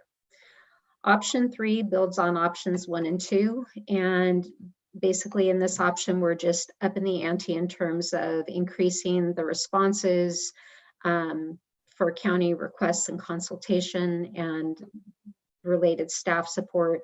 It's pretty much the same pros and cons. Under this scenario, we would add an MA1 instead of a senior secretary to the internal CAO office staff to be shared between the legislative program and the grants program, and increase the contract with Nossaman by 25% for a total additional of $159,207 per year. Under option 4, we would do everything we do under options 1, 2, and 3. And in addition to that, we would add, this would offer a pilot program for county departments to use a grant writer service that would be provided through Nossaman. Nossaman generally charges between $5,000 and $15,000 to write grant applications, and it just depends on their complexity. So what the proposal would be to have like a bucket of $50,000 that we would draw down as it was used, and kind of get a gauge of whether or not departments wanted to use that funding. We'd only spend the money if applications were actually worked on. If we create this pilot and no departments want to use it, then obviously we wouldn't spend the money. So this would again add the MA1 to the CAO's office, add another $50,000 to draw down for the pilot program, and for a total additional $209,000 per year. And the highest option would be to option 5, which would basically create a new management analyst 3 that would solely be focused on the grants program, and add a new senior secretary position both within the CAO's office, with the senior secretary providing support to both the legislative and the grants program. And the vision of this would be to provide that countywide look at what is going on with grants throughout the county, and to provide all the tools and create policies and recommendations, and just kind of handhold departments through the process. This would keep the Nossaman contract at $84,000 per year as it currently is, and it would instead put more internal resources aimed at focusing on these efforts. And that would be at $288,941 per year. So that is my presentation, and I'm happy to answer any questions or hear your direction at this point. Thank you. And at this point, since we're considering this part of the budget, we'll just see if there are any questions. I'll look to my colleagues. Supervisor Phillips, any questions? Well, bottom line is I think we're leaving money on the table that I appreciate Supervisor Ashley bringing this forward, because I do think there's a lot of opportunities there that we're passing up, missing up. Have you considered an option where also, rather than contracting just with, as well as having, say, a senior secretary or MA3, having a contract with, if we decide it's a grant we want to think it ought to go through, to provide, reach out to grant writers on a contract basis to do the grant writing for us? Ms. Diadama, do you want to respond? Yeah, honestly, we did not look at outside firms. If that's what the board would like us to do, I would probably check in with some of the department heads and just see like who, some of the departments I know are using grant writers. So we might want to look at those ones that we know have done a good job for the county and look at whether or not we could put such firms on retainer or something like that. So yeah, that's definitely an option if you'd like us to look into that. Just curious, I know the grant writers can do some of it, but then you're going to need some administrative staff to do the reporting that you have to do after you do the grants and to, do all the backup on it. So thank you. Supervisor Yeah, you're Lopez. welcome. And just so you know, Nossaman does write grants, and I don't know if Ashley is on the Zoom, but that's why there was the pilot program that was included in one of the options for that would be Nossaman doing that grant writing. Okay, thank you. I do see Ashley on, but thank you. Supervisor Lopez. Yeah, just looking at this for me, I guess I'm hoping for a more robust response in terms of the ability to contract out and even possibly widening that net to see who's the best out there. And I know we've been working with Nossaman, they're great, but I think we're looking for a different level of service right now, given the situation we find ourselves in. But I am cognizant of the long-term costs, looking at all the economic forecasts that are out there pointing at likely stagnation over the next 5 to 8 years. I think we're in a very limited window of 2 to 3 years where this money is going to be available. So I think creating something that we can turn on and off with one-time money is important, given that outlook that we're seeing for most economists. So I agree with Supervisor Phillips in terms of looking at, a larger contracting opportunity. And lastly, just want to make the statement, there's also opportunity out there through RCRC. We did recently meet with Bob Burris, who talked about some of the efforts that they're putting together, including creating a stable of grant writers that will be available to counties that are members, including ourselves. Thank you. Thank you. Supervisor Alejo. Yeah, thank you. I like number 4 as well, because I think there's various factors to consider. As some already mentioned, departments do have grants. Obviously, we heard grants received from the Public Defender's Office, from the DAs, the sheriffs. I mean, a lot of departments have been doing their grant writing, have been able to draw down dollars. So I want to recognize that's already going on. And within some of those departments, that staff is best equipped to do that because they know the language, they are more familiar with the context at certain state agencies, and to be able to do that. And plus, we already have a contract with grants, so we are doing that as well with Ashley, but she is one person and she has a portfolio of other clients she serves as well. So the question is also about capacity. And that's why I like the idea that if additional grants for departments that are incapable of applying, if there is a pool and there is additional staff person at Nossaman or another firm, that then we could strategically draw down and ask for those grant applications to be done, at least on a pilot basis, to see how it works this coming year. And then we're able to measure if we're successful and we paid $15,000 for a grant application assistance and we draw down $500,000, obviously we're getting our money's worth.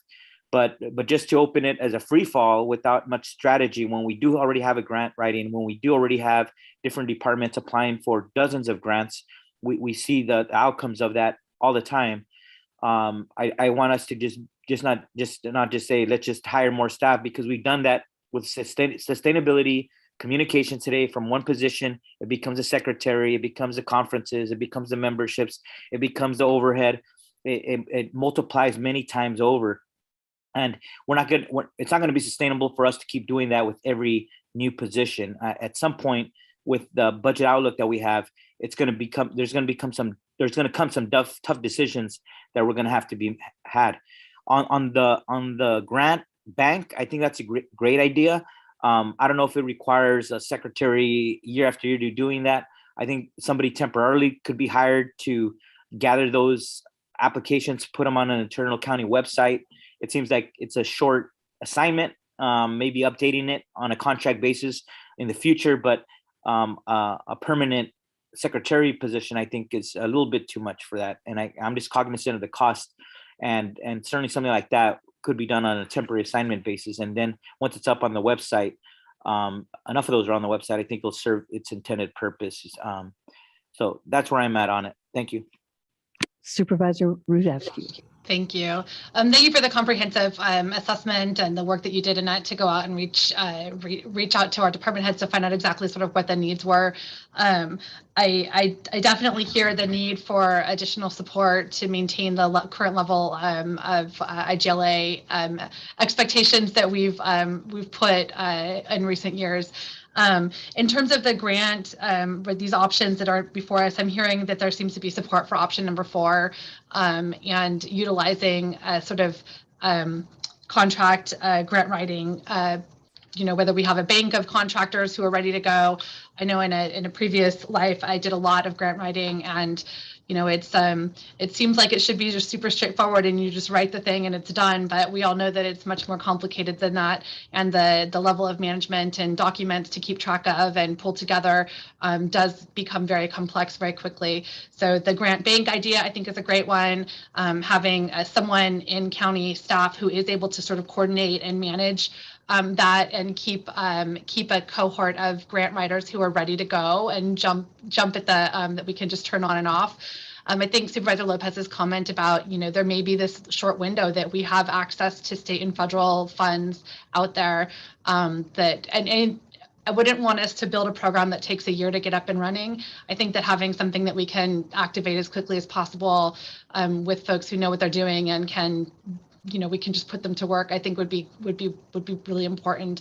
But I think that the support for option 4 sounds fairly strong, and whether it's a $50,000 drawdown or some other flexible amount of money that we can ebb and flow with. I know some of these opportunities they'll fund back the cost of the grant writer or the work to put in the application. So there may be opportunities for us to fund this through the funds that we receive. But I really appreciate the feedback, and I think that I would love to see this incorporated into our augmentation process and budget consideration. Thank you, which is what we're supposed to be doing. So thank you very much. So we have the comments, and we've received the other 2 budget items, and now we are going to the point where we are going to accept public comment on the budget, everything that we've spoken about today. This is the time for general public comment. And as we approach this, I'm going to ask for Hector Guzman, the Spanish interpreter, to please make your announcement.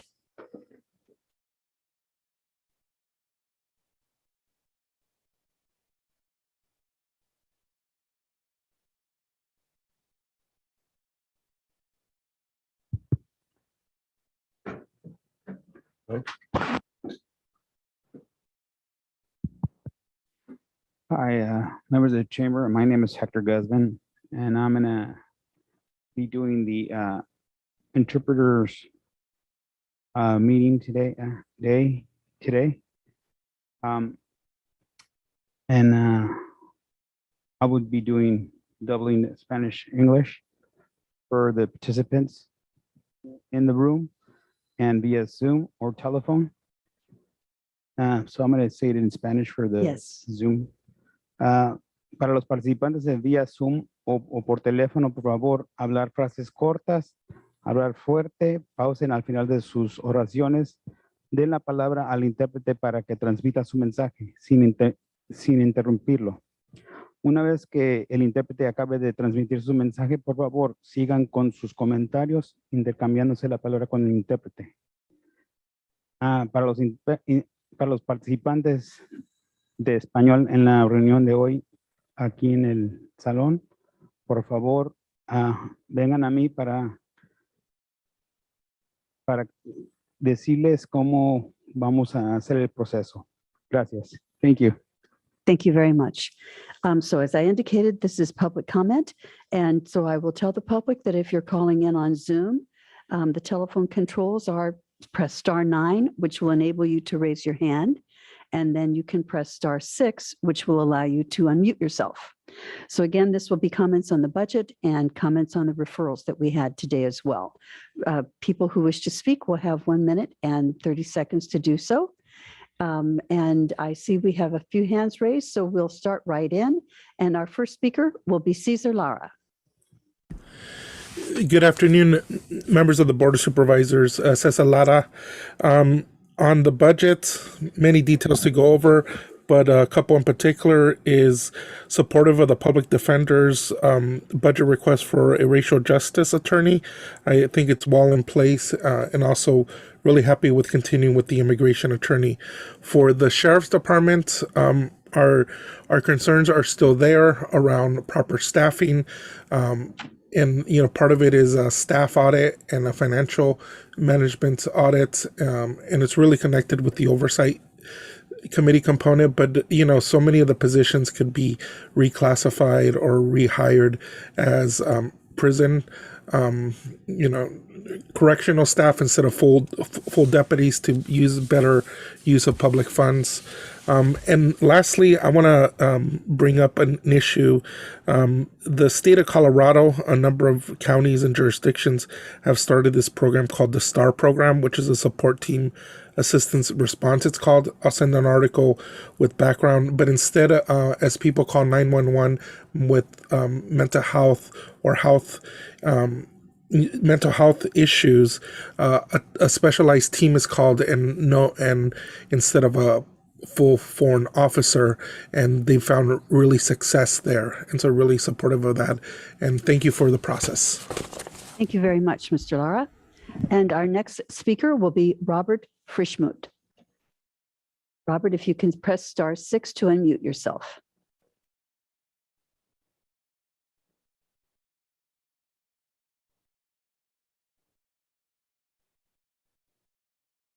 I know you're out there.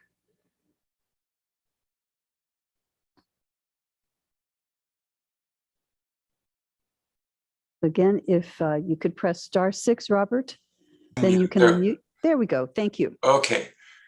Thank you, Chair Adams and board members. I'm here to emphasize why the county sustainability program is so important.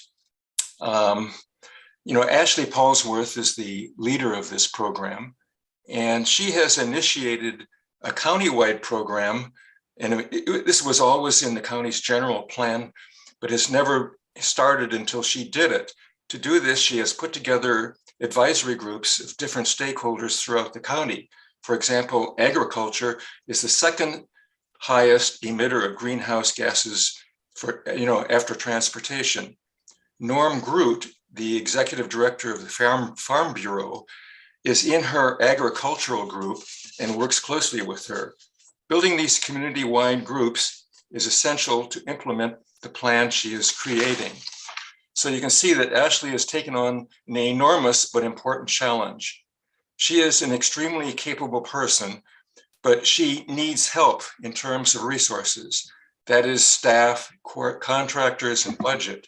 Providing her with these expanded resources will benefit both the county government and the county at large. With diminished resources, I fear she may likely go elsewhere. So thank you for receiving these comments. Thank you. Thank you for your very thoughtful comments, Mr. Frischmuth. Next, we have Kathy Rivera. And again, if you would press *6 to unmute yourself. Yes, Madam Chair. Yes.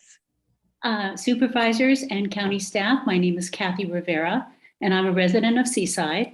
Today, I speak to you as Board Chair and President of Communities for Sustainable Monterey County. As Mr. Frischmood related, we have followed closely the work of your Sustainability Manager, Ashley Paulsworth, and her staff as she's worked to formulate a climate action plan for Monterey County. At her invitation, we have attended public workshops, meetings, provided feedback as stakeholders from the earliest stages of her efforts. At our invitation, she agreed to address our board of directors along with our local chapter leaders from across the county at a meeting we held in June of 2021. There, she presented a comprehensive update on the CAP, Monterey County, and the plans going forward. From this engagement, we have come away with an appreciation for her expertise, competence, and commitment, and those that she has brought into her team. They began with an inclusive outreach to all sectors of the public, private, and nonprofit realms, and throughout have managed respectful and productive dialogue among all the stakeholders. This is a work in progress, and as you work your way through the many competing demands of your county budget, we respectfully implore you to approve the amounts requested to get the plan completed. Our understanding is this is not an option, but a requirement of your general plan. There is no area of our county's economic development. Thank you, Ms. Rivera. I appreciate your comments. Thank you. Next, we have Alicia Metters. And again, press *6 to unmute yourself. Thank you. Thank you. Good afternoon, Chairwoman Adams, and to all of the other Board of Supervisors. And again, apologies for coming on earlier to make comments, but I'm here again as a social worker for Monterey County and Family Children Services, also a proud member of SEIU 521. But just to appeal to the Board of Supervisors, as already has been put forward by all of our county and offices and all positions that we hold that are of public service to keep our communities thriving and safe. And I just want to point out that Family Children Services, as with other areas in Monterey County, we understand the workload is still high, and we are just requesting that the funding be granted to our department so that we can continue to serve. We've served throughout the pandemic, and we just want to continue our position in serving our communities because they greatly support our communities and they help us keep our children safe. Our county is struggling with retention, and additional staff will be very impactful. So we as a union are committed to the well-being of our families. And again, me being a proud social worker, proud employee of Monterey County, we are in full support of the request to fund the additional positions. And we hope that the board will stand with us in making those positions possible. Thank you. Thank you very much, Ms. Metters. Next, we have Bernie Gomez. Again, if you can press *6, you got it. Oh, not yet. There. Oh, there we go. Good afternoon or good evening, Madam Chair and the board. So 3 things. One, supporting the public defenders as always, thanking Susan Chapman and her department and her team for always seeking to, help people out and be out in the community. Another thing is too, I'm not sure if I heard it correctly, but the DA's office said that they was kind of proud or something that they have filed almost 14,000 cases, right? That is actually not a good thing.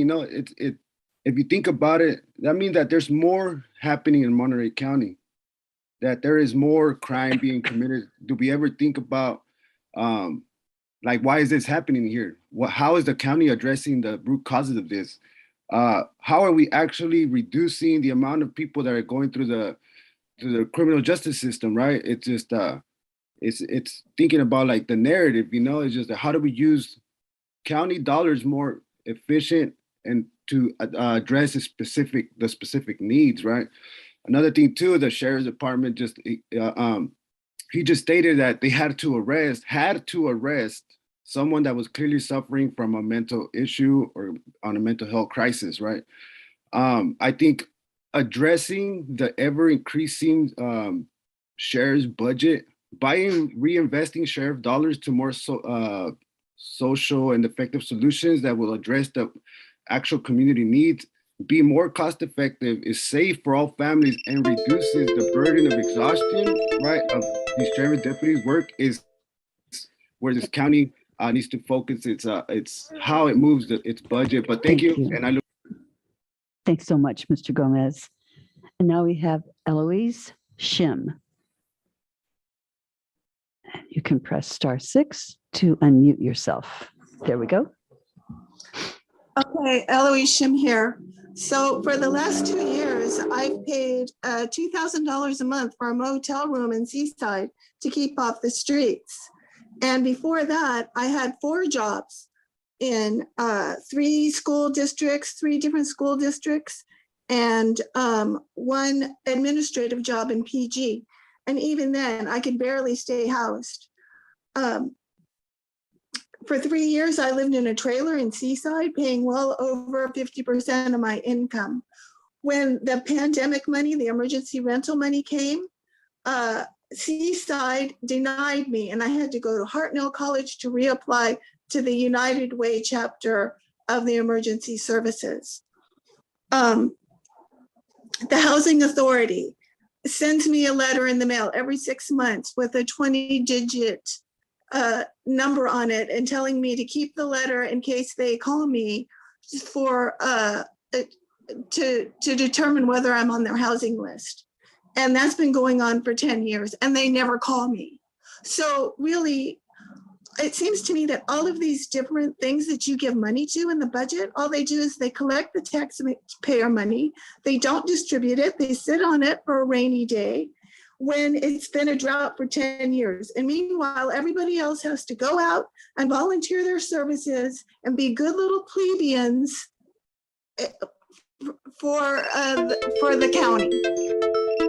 Thank you for your comments, Ms. Shim. Next, we have Rebecca.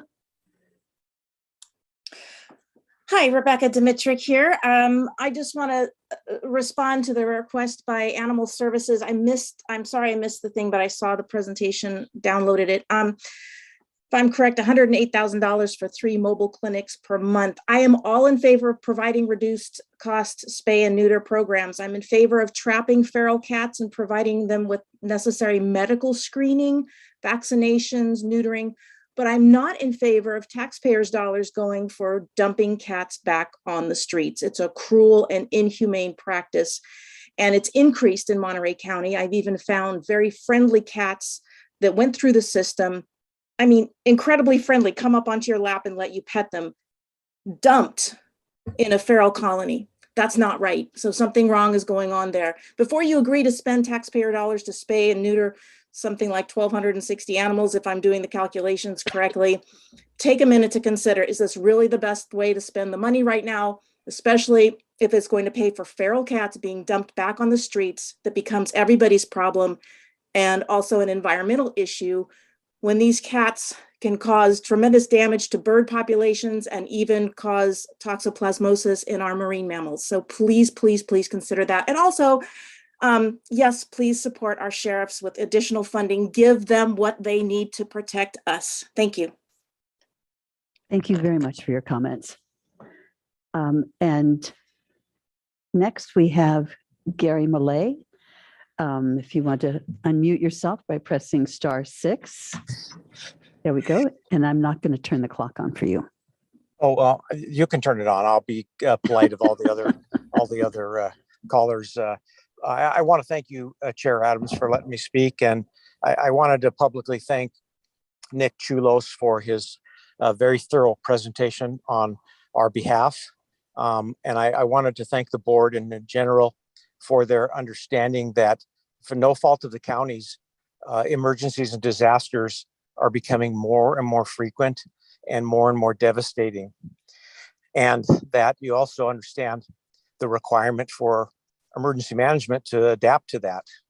And I just wanted to give a little bit of information regarding that one management analyst position. The board may not understand or realize that we are right now, OES, providing oversight management to 9 public assistance disasters from FEMA dating back to 2017, totaling over $70 million. So this is not going to stop. Each one of these disasters takes up to 6 years to resolve completely. As we can see that we're still dealing with the public assistance from 2017 and with not any end in sight. That's all I wanted to say. I just wanted to thank everybody for the advocation they did on our behalf. Thank you very much for joining in and for your comments. At this point, I do not see any additional hands raised. Is there anyone in the audience here who would like to speak to the budget items that we had today? Okay, we did just get a hand raised, and it is Rosara Figueroa Mendoza. If you would like to press *6 to raise your hand. Yes. Yes, you're ready. Let's go. Buenas tardes. Hello, my name is Rosara Figueroa Mendoza. I'm with Milpa Collective, and I just wanted to thank you, Chair, and the board for this time. And so I wanted to make my public comment. Thank you so much for everyone that has presented on the budget. I just want to highlight that the work that we do at Milpa, we're always wanting to get to the root issues of why are people dealing with what they're dealing with. The work that we do shows us that people go through trauma way before they're arrested, they're put in incarceration, they're put in foster home. And so we really want to raise up that funding go towards physical, mental, behavioral health, positive youth development, healing, employment, housing, fresh start programs for folks with records. And so I just appreciate your time. We want to continue showing up in the best way possible so that we can advocate for our folks, our Black, Indigenous, people of color, especially our young folks, people that deal with poverty, people that are low income, folks that are immigrants, right? These are all folks that live in Monterey County that it's really important to highlight their voices. And they may not always be able to show up, right? Because attending these meetings, this has been an all-day meeting, right? That like, not everyone can attend because they have school and work. And so I just appreciate all the presentations that are happening, but I also want to continue to highlight the voices of the people that aren't here. They're here in spirit. And so with that, I thank you and have a good day. Thank you very much for calling in. We appreciate your comments. And I do not see any other hands raised or any people marching to the podium. You see anything out there? Great. Okay. Well, that was wonderful. Thank you all so much for your public comments. And now what we're going to do is bring it back to the board where we will have public comment. And at this point, I think we are charged with coming up with sort of areas in which we agree, either full consensus of the board, or if we have a majority of the board with support of specific. Sorry to interrupt, Chair. That really isn't what you need to do. You need to get comments from the board, and then staff will take those comments as they prepare for the final budget workshops in early June. But you're not here to make any decisions. Right. The budget hearings will be in June. Right. The budget hearings will be in June, but I understood from the budget staff that we were to give direction. Well, I think if you have some comments, and they can take those comments and utilize that to formulate what they bring on in June for the budget hearings, where then you give that consensus direction. All right, that sounds fine. It's a little different than, but this is all good. This is all good. Okay, so my thought would be that we will simply go as we have by district, if that seems agreeable to people. And I see Supervisor Lejo has his hand up, and district, so he's District 1. So Supervisor, maybe you can lead us off here and we'll be able to make some sense out of everything. Thank you, Madam Chair. Yeah, definitely. I recognize we're probably making those meetings in early June at those, but this is the start of getting public input and just sharing ideas so staff could hear where the majority of us stand. And first of all, I want to thank the public for participating, always recognizing that county government, like every other board of supervisors throughout the state, usually has these meetings during the day where many of our residents can access or provide feedback. But I want to just let those residents know that for District 1, we'll hold a Zoom budget town hall between now and June, just to get provide additional opportunity in the evening for Salinas residents to just give feedback on different aspects of the county budget and our services. So, and I know my other colleagues have done the same, or we'll do the same to provide those additional opportunities for our constituents. I did want to just go down the line here, because usually this is hard, collecting notes and then trying to lay it all at the very end. But as I was saying, on the auditor's budget, I'm supportive of that accountant auditor 3 position that's currently vacant. That's kind of status quo, wanting to keep what Rupa Shah wanted to keep what she had. On the CAO's budget, certainly the sustainability, the 275,000 for CEQA completion for, I think that was for our general plan. I think that's imperative for that work to move forward as well. I know there was a request in there for grant writing. I know we just covered that. So I think we have to kind of find some more efficiencies, not to have a grant writing of augmentation requests in different aspects or different departments when we need to consider them as a whole. Let's see here. There was a lot on the cannabis, on needing the 265,000 for ongoing permitting and processing. I think that's important, something Supervisor Lopez and I have kept an eye on, and we've been supportive. As long as the work is getting done and moving it forward, it seems to be a wise investment of dollars. On the communications, I know that's a new position, and with the new position, it seems we got a long list of added budgetary requests. Some of them make sense, like being able to do some, it says PSAs, 410,000, but I think those are just more airtime. PSAs are usually public service announcements that are created, but they're publicized for free by news or radio stations. But I think it's more of a budget to be able to get some airtime. And same makes sense with the social media, if that is to do paid ads to get our message out to county voters. But some of the other costs, for example, getting outside photographers or video people, that's what the people we hire, we're supposed to have those skills already. And I think they do have the skills. They've been doing it for a long time, so we shouldn't have to then add additional cost for a position. We ask that the person have the skills to be able to do it all, that they've had video, social media, PSAs, press releases, that they had all those skills and not having to get other people to help do that work. Let's see here. I'm just going through a lot of different notes here. It's hard to remember all of the thoughts I had when you write them down throughout the day. On the Civil Rights Office, I certainly want to be supportive of the Senior Equal Opportunity Analyst position requested. I know those other requests, but I think I'm supportive of that position. The County Counsel's Office does a lot. There's so much litigation that takes place and risk management that takes place at the county, more so than I've ever seen in any other position I've held.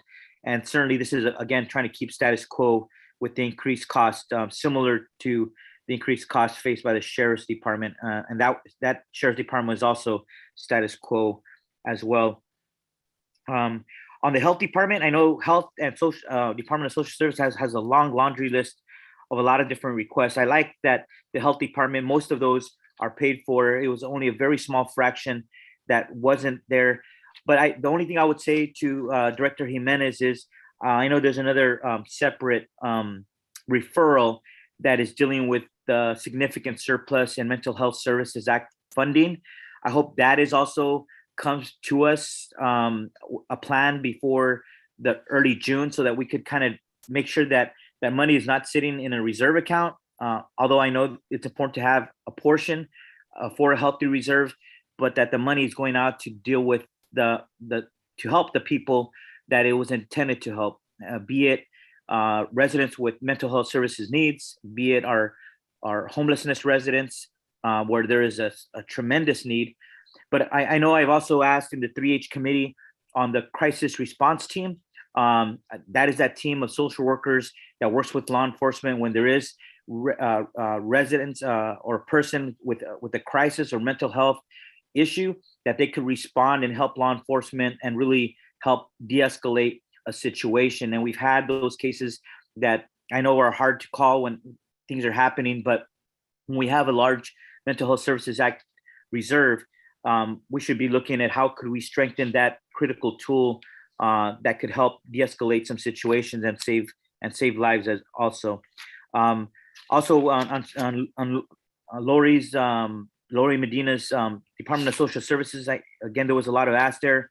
I'm really looking for us to come up with a strategic plan of how to better fund the social workers, because I think that's been an ongoing crisis that I've heard for the last 2 or 3 years, but especially during the pandemic, that it's got to a point where it could compromise safety of our vulnerable residents, especially children.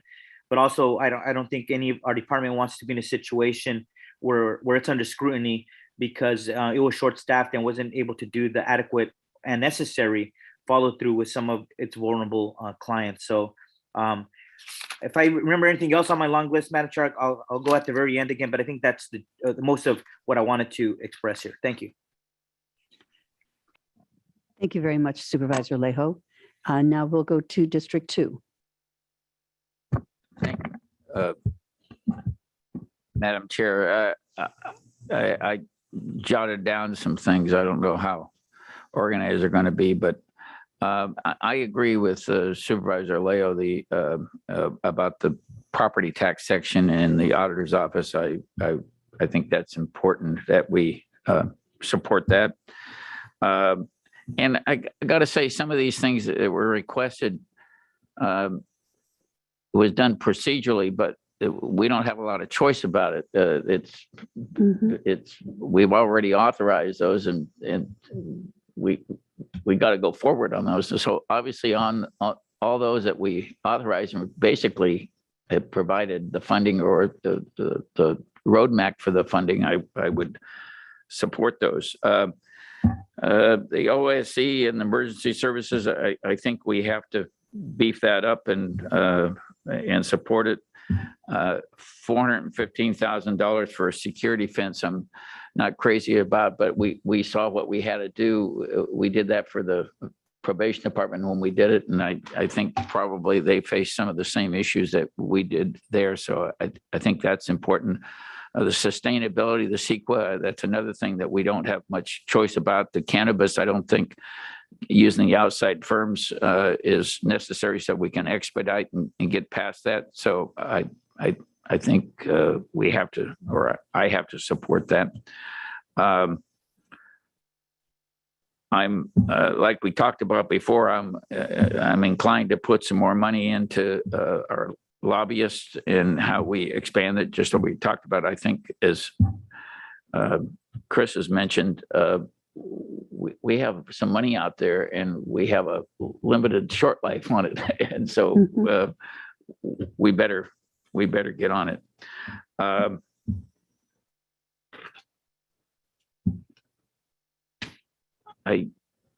County council, I kind of feel the same way about county council as I do the district attorney and public defender. It's real tough to say, well, people got to raise it, so now we're going to start cutting your staff to accommodate that. So I think it would be difficult to cut the staff for county council. The same, although the DAs have more people to work with than the county council does, but I think it would be difficult to ask the public defender or the district attorney. I know at one time the public defender did said, well, we don't have the resources to take these cases, so you got to take them out and bring it to a private attorney to do it. So as far as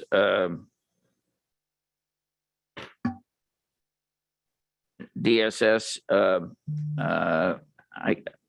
I think they probably need some help on some emergency response social workers and home outreach, but 5 and 5 in this budget thing to add 10 new people, I would probably scale that back some, maybe 2 each.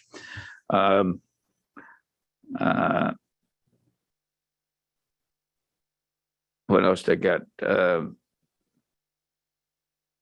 On-call services, I think we probably need that. As far as health, I completely support the animal services spay neuter. I think that's been a great project, and I got to say, I think SNP Bus is doing an excellent job, and every place I'm out there, they're talking about it. So I think that's important, and I think we all agree that this.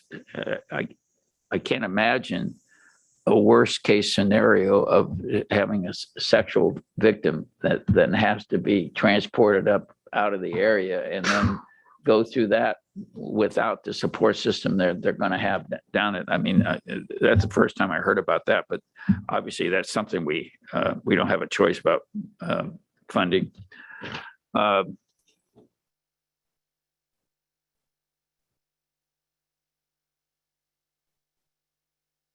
I was amazed how many vacancies we have in the county. It would be nice to see some of our universities doing a lot more outreach and having young people prepared to come into some of our workforce is doing that.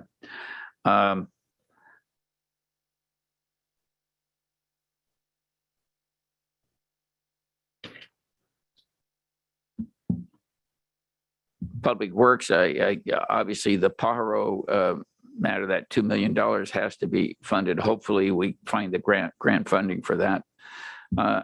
I'm concerned about forward in that just the cost of park rangers. If we can find something with some outside contractors, we use Smith and Enright for a lot of things in the county but maybe some modification of that. Like I said, public defender, district attorney, and sheriff's department. That's the thing that I'm hearing the most about is law enforcement, and giving the people especially with the uptick in crime that we've had, giving people the feeling that they're protected. And definitely we need a lot of calls we get, a lot of complaints we have is the vehicle abatement, and they only have one person there now, and we clearly need to get the other position filled, the second position.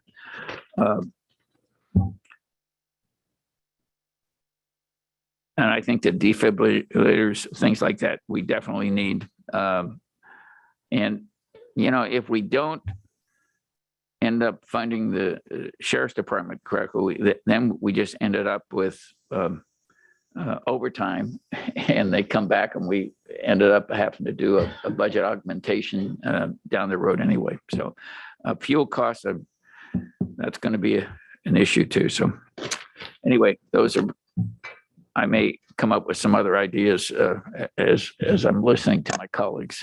So. Thank you.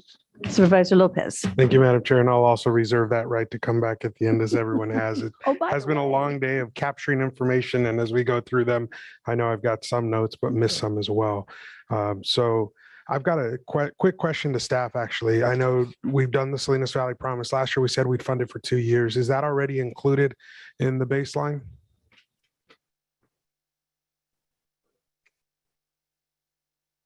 While they looked that up, another thing we had to do last year as well, kind of last minute, was the RCRC membership, which wasn't much, but we had to do that by augmentation. So I'm just wanting to make sure that those pieces as committed to last year were in there. Going through the list, the auditor controller's request for that accountant position, I'm supportive of. I think that that's critical moving forward to make sure we continue to capture what we need to capture. And I'm also supportive of the request for, she didn't put a number on it. She said maybe 100,000, but that need to have an ability to do some audits. We're seeing some challenges in our special districts down south. And I know that pot of money would have been hugely helpful in those scenarios, especially given the impact of COVID. On the communications team, the cameras and equipment, PSA money, social media money, I think is critically important to make sure that we find success in this, in what we've created there, to make sure that we're helping the community understand everything that's happening at the county level. The CRO's position on that analyst. I really want to see us make an effort to see if the conversation can be had with the endowment to see if we can utilize that 75 a year for 2 years into this position somehow so that there is some savings there. But I am supportive of that position. On the mobile spay and neuter clinics, absolutely. I think we need to, do that, if not more, because we continue to see the need. And I do think we're seeing the benefits as somebody who lives rurally. I'm seeing less and less animals dumped in my area of the county, which is really important. And obviously the forensic examiner, the SART funding is something that I don't think can even question. I think that's something that's got to get done. And I know we've even at one point through the DA looked at doing something similar in South County to reduce that length and travel. And the concept that now people have to leave county to do that is difficult. And so addressing that would be great. On our public works side, I know there was playground inspections in there. Again, when we talk about some of the things we have to do, closing playgrounds, I don't think is an option, in my opinion. So I want to make sure that we're doing those playground inspections. There was also a request in there for fire pits, barbecue, and picnic tables.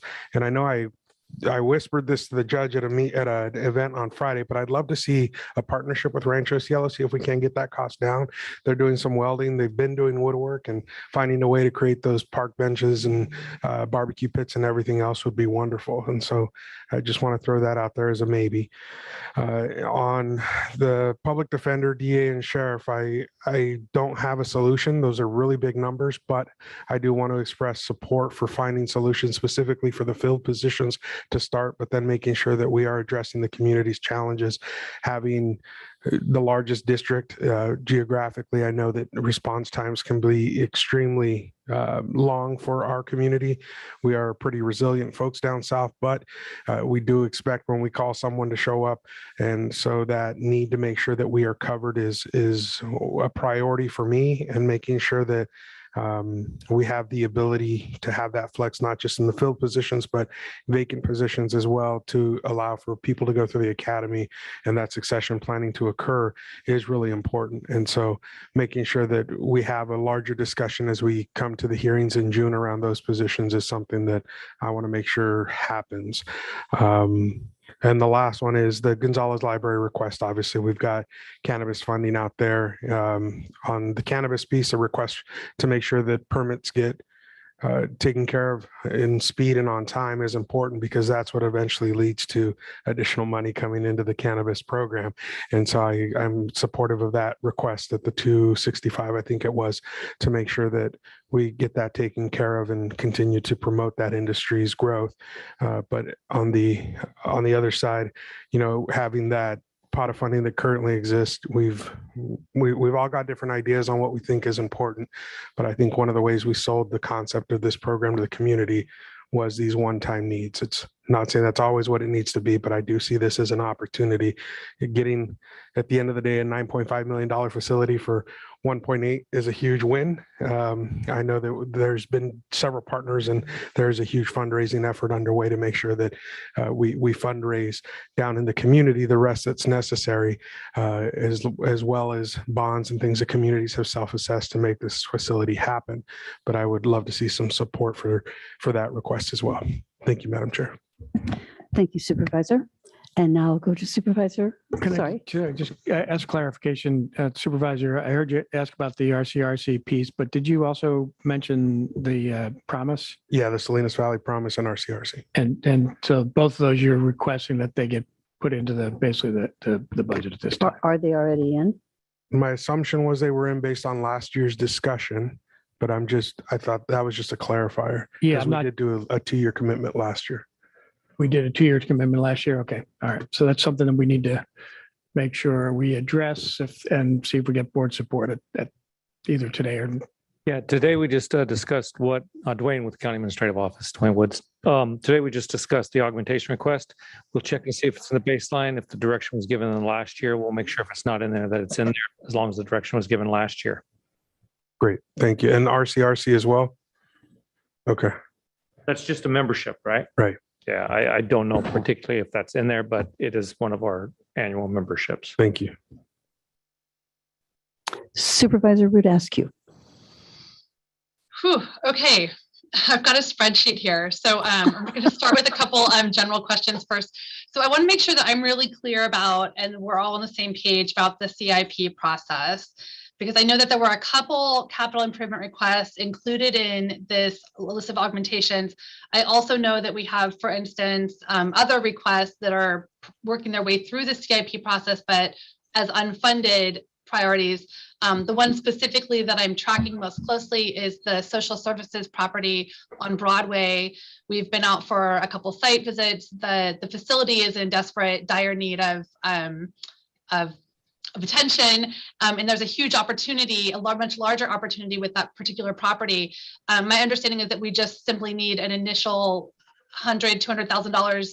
I'm going to throw numbers out, I don't know, to do a site assessment to determine what the potential is for that particular property. So that's in the CIP. There's a request in the CIP process, but it was not included in this budget augmentation request. So if there's a need to ask to have that added as an augmentation, I want to make sure that I do that.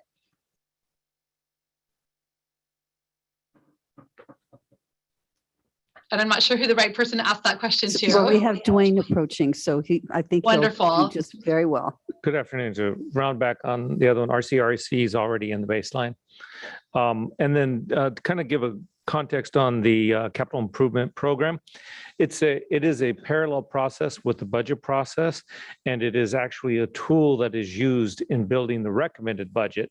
So as it comes along, it provides for us the priorities that the committees and the board ultimately have made as far as funded projects and unfunded projects. And as we build the recommended budget, we'll take a look at the CIP to see what projects are in there and what the next order of priorities are. And if there were this amount of money that we had available for capital projects that wasn't already allocated in the CIP, we will take that into consideration because we will have the CIP as a tool for building the recommended budget. So I wanted to make sure everybody knows that they work together parallel. And the particular project that the supervisor is mentioning, I would have to refer to the owners and masters of the CIP, which would be Parks and Public Works. And because I don't know about that particular project itself, but if it were in the project, if it wasn't listed as a high priority already, so when we went to use that as a tool, the CIP, if we had available funding, the board could always during this hearing, and then also during, or not this hearing, but this meeting, and then during the hearings, the board could tell us that it now says it is a priority because the board would be the only one that would override the CIP document that from our point of view. So if it's important for the board to bring that up to us and say that this is a project or something we want to fund, we know it wasn't in the CIP or it wasn't one of the higher priorities, but we want you to consider that, then that would be the general policy guidance we would look at. Okay, fabulous. Thank you for that clarification, because there were a couple that were in this augmentation request and this one isn't. It is a facility that is in desperate and dire need of, if anyone's been over there, the restrooms are being held up by wood blocks, the toilets are, and it's not ADA compliant, and the workers who are there are bless them for showing up to that facility every day. But that facility does provide all of the social services for the entire peninsula. And has quite a bit of opportunity for the utilization of that site at a higher level. So I would like to make sure that that gets prioritized in whatever way it needs to, so that we at least know what we're working with moving forward. No one's mentioned Laguna Seca yet, so I'll break the ice on that one. There's a request for approximately $9 million that would, as best as I can tell, be considered an economic development investment, in addition to the baseline 7.8 TOT set aside and the 14 million in ARPA funds that are dedicated in our pot for economic recovery. And I would just say that as an enterprise fund, I think Laguna Seca is really designed to fund its own operations. And I would recommend that, given everything else that's in front of us in terms of prioritization, that this board did make a commitment to provide those dollars. But I think that the best way for us to do that would be to structure that commitment as a loan that would be repaid by the enterprise fund over time. So I'm going to throw that suggestion out into the mix for consideration. ITD and probation didn't present today, but both have fairly large augmentation requests. I think ITD, if I'm reading this right, is listed at $1.7 million. Sorry, $3.7 million with $1.6 million for new capital projects. And you know, I have to be really thoughtful when I'm thinking about, you know, we've got you know, child welfare positions that we know are desperately needed. We've heard from those workers. They've been in our boardroom regularly for the past year. And, you know, we also see in the community what happens when we don't have sufficient child welfare staff available to respond and triage calls that come in. So it's hard for me to balance the need for new capital IT projects with the need for critical child welfare staff. So I would love more information about that at some point. Probation has, it looks like, a pretty highly leveraged request for $544,000 for to fund our portion of 10 positions. So again, not knowing more about that, it's hard to comment on those. I think generally I can just say, you know, that everything that's being asked for is important. The way in which our staff has worked so hard this past year is clear, and the services that we are providing to our community are significant and meaningful. Clearly, some of these requests, like the IHSS salaries and the legislative program contracts that we already committed to, are already contractually obligated. So we aren't really in a position to say no to those. The other requests that are mandated responsibilities of the county, also, you know, we've got to fulfill our mandated responsibilities there. And some of those would be the SART program, the climate action planning, the habitat management at Fort Ord, once we understand exactly what that obligation is. And I think that, you know, I could go through, I've got my spreadsheet with 97 different lines, and I could go line by line, but I think what I'll do is maybe provide a copy of that to budget staff so that you guys can take a closer look at sort of the thoughts that I have. But generally, the criteria and the values that that I would like to see us use as we make decisions around our budget this year really are to look at what our county mandated functions are, specifically those that protect and serve our social safety net for the most vulnerable members of our community. I think that there's significant need given what our community has experienced and what children and elderly neighbors have experienced the past couple of years. Programs and services where we're able to leverage state and federal resources. I think that we have an unprecedented generational opportunity right now to be taking advantage of that. And so when Annette tells us that she needs support staff to be able to, you know, activate, I think we need to be responsive to her. I know that the grant opportunity that was mentioned for a sustainability program, you know, that's not a one-off. That's a very coordinated activity that a multitude of different organizations are coming together to collaboratively work on. And I think it's imperative that we participate in those kinds of opportunities to solicit and leverage funds. You know, our commitment to providing for racial equity and social justice, it's a value that we say that we have as a board. And I think that, you know, I was talking to Mary last night, and our values really should be reflected in how we spend our resources. And so there's a number of these funding requests that really do directly promote social justice and racial equity. I think I want to see our dollars represent the values that we profess. And you know, to the degree possible, that as we're making decisions, that we're making financially prudent decisions that leave our county in a better financial position tomorrow, so that when I'm no longer here, when, you know, we have a new board, when our children and grandchildren are sitting here, they can not be shaking their fists at us and wishing that we would have been more fiscally responsible, thinking about the future, making decisions that protect our future, protect our natural resources, and really do sort of have that lens to the future. So to that point, I think we've made some really intentional decisions this past year to invest in our workforce, to conduct class and comp studies that ensure our county staff are fairly paid for their services. I think we have an obligation to fund those positions that we've increased the rate competitive salaries for. I think we also need to recognize that when we increase salaries, that sometimes that means that there's less resources total for additional staff or other priorities that come up. So that's really the tension that I think we're feeling in what's been presented today. I really do want to acknowledge and appreciate the baseline budget that was put together that appears to really protect our existing workforce by ensuring that where possible filled positions were funded within the baseline. This is maybe one of the better budgets in terms of being able to accomplish that than what I remember seeing in the past. And yeah, I think I'll leave it at that and just let everyone know I'm happy to put my thoughts, it's more specific line items into a letter or a copy of the spreadsheet and share that. Otherwise, I'd spend the next half hour, I think, going through line by line. I don't want to miss anything though publicly. So thank you, Chair.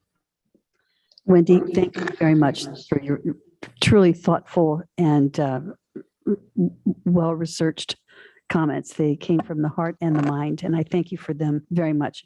I agree with virtually everything you've said. So, but I do have a few things that I'll add also, some specific and then some general.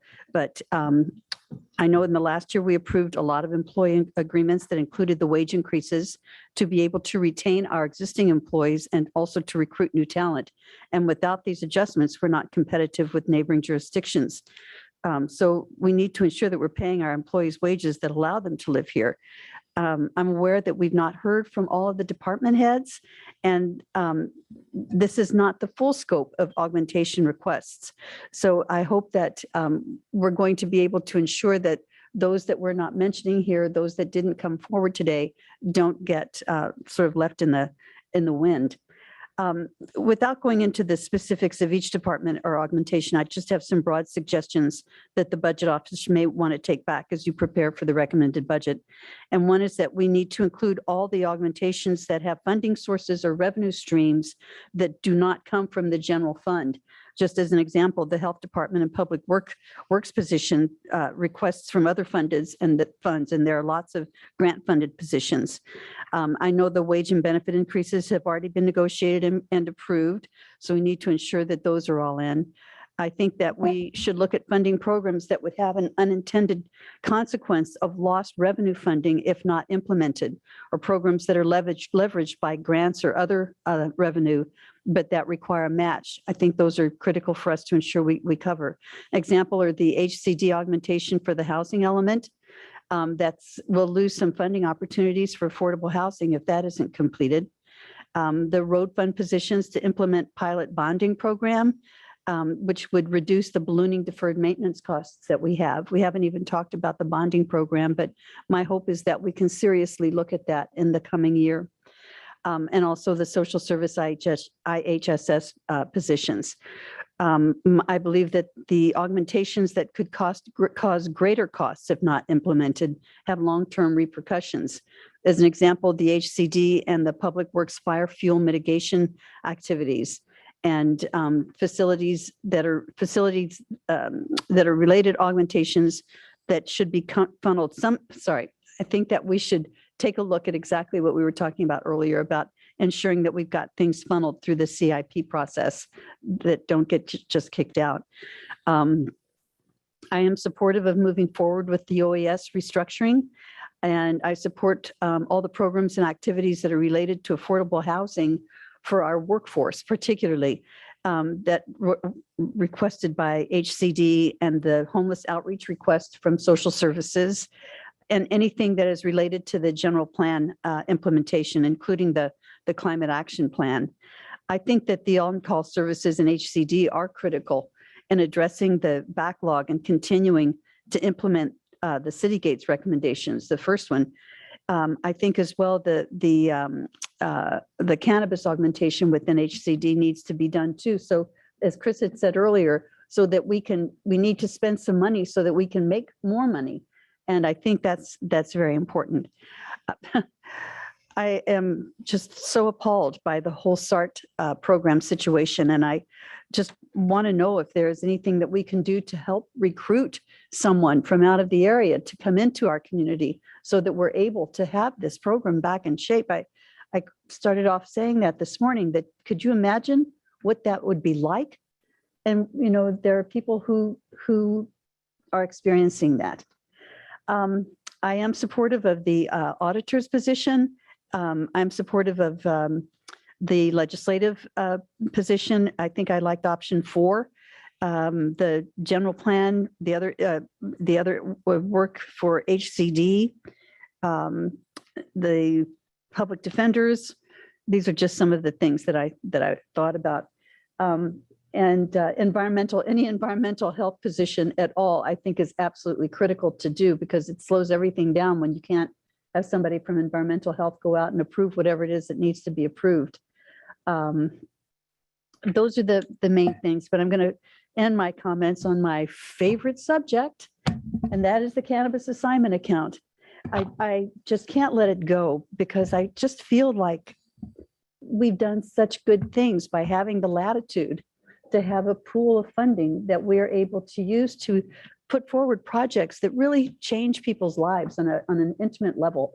And we came up with the Promise Program. That's where the funding for the Promise Program came from. You know, we were able to help the seniors in Prunedale. We were able to have soccer fields. All of that came because we had our own fund that we could work with. And I heard Mary Zeeb say loud and clear that until the cannabis market and the tax revenues recover, we're not going to have any excess cannabis revenue to put into the assignment account, which means it's going to be zero for us.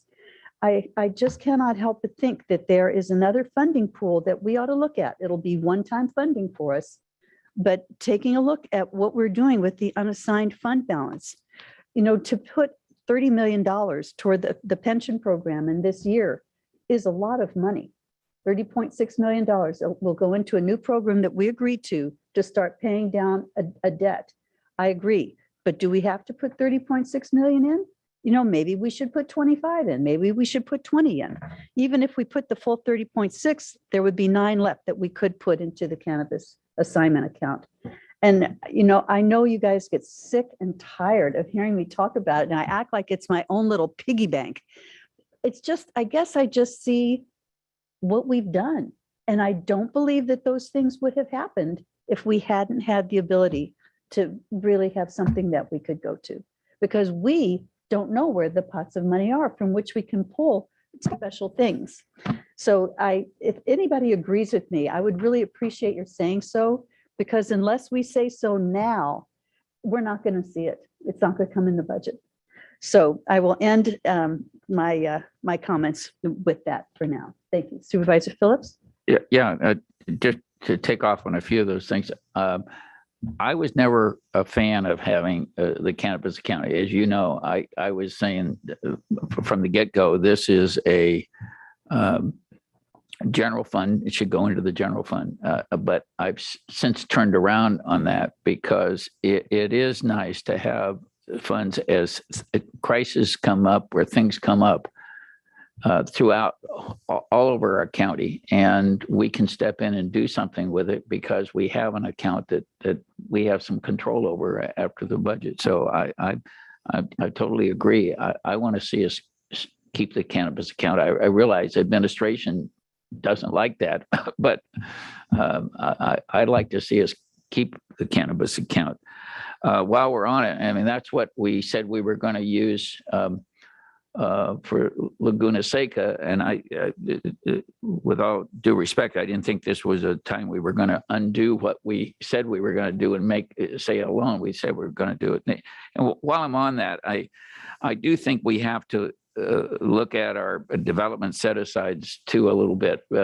I know we had this formula that was here before I ever came, but it kind of locks us in a little bit, and I'm completely supportive of the Visitors Convention Bureau and the Arts Council and the Film Commission, but I do think we have to revisit that. And at least this time, I would like to see us do what we did a year or so ago, put a cap on that, because TOT is rising faster than we anticipated, or starting to do again.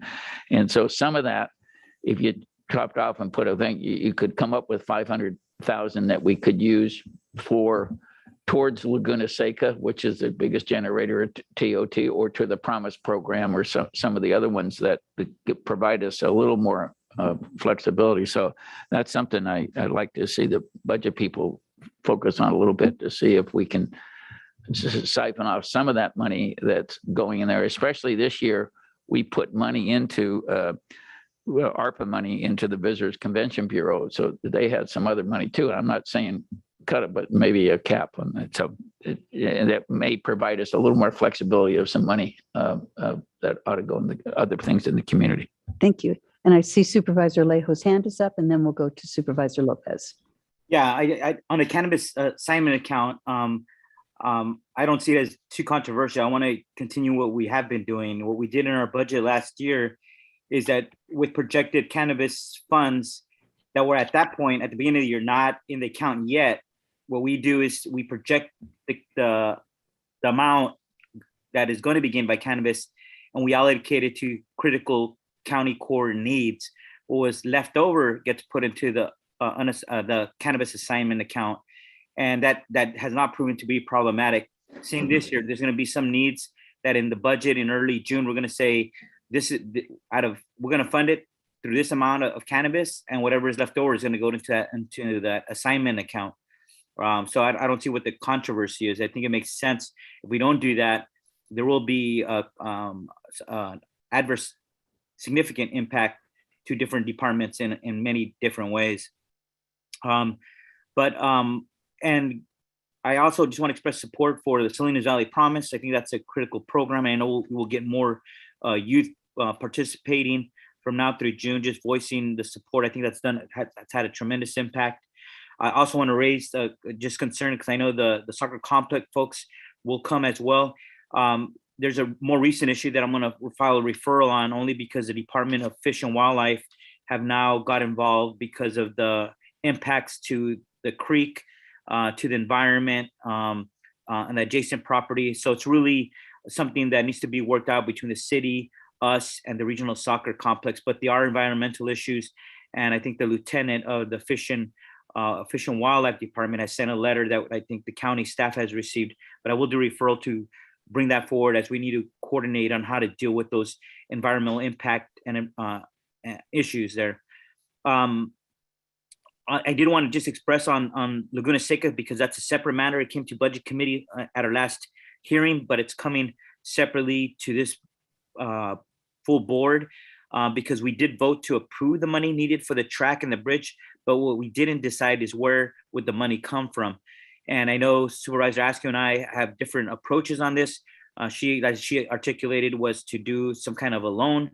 But I just, as I expressed in budget, I don't think that's realistic because of the current outlook of Laguna Seca is not one that's yet profitable.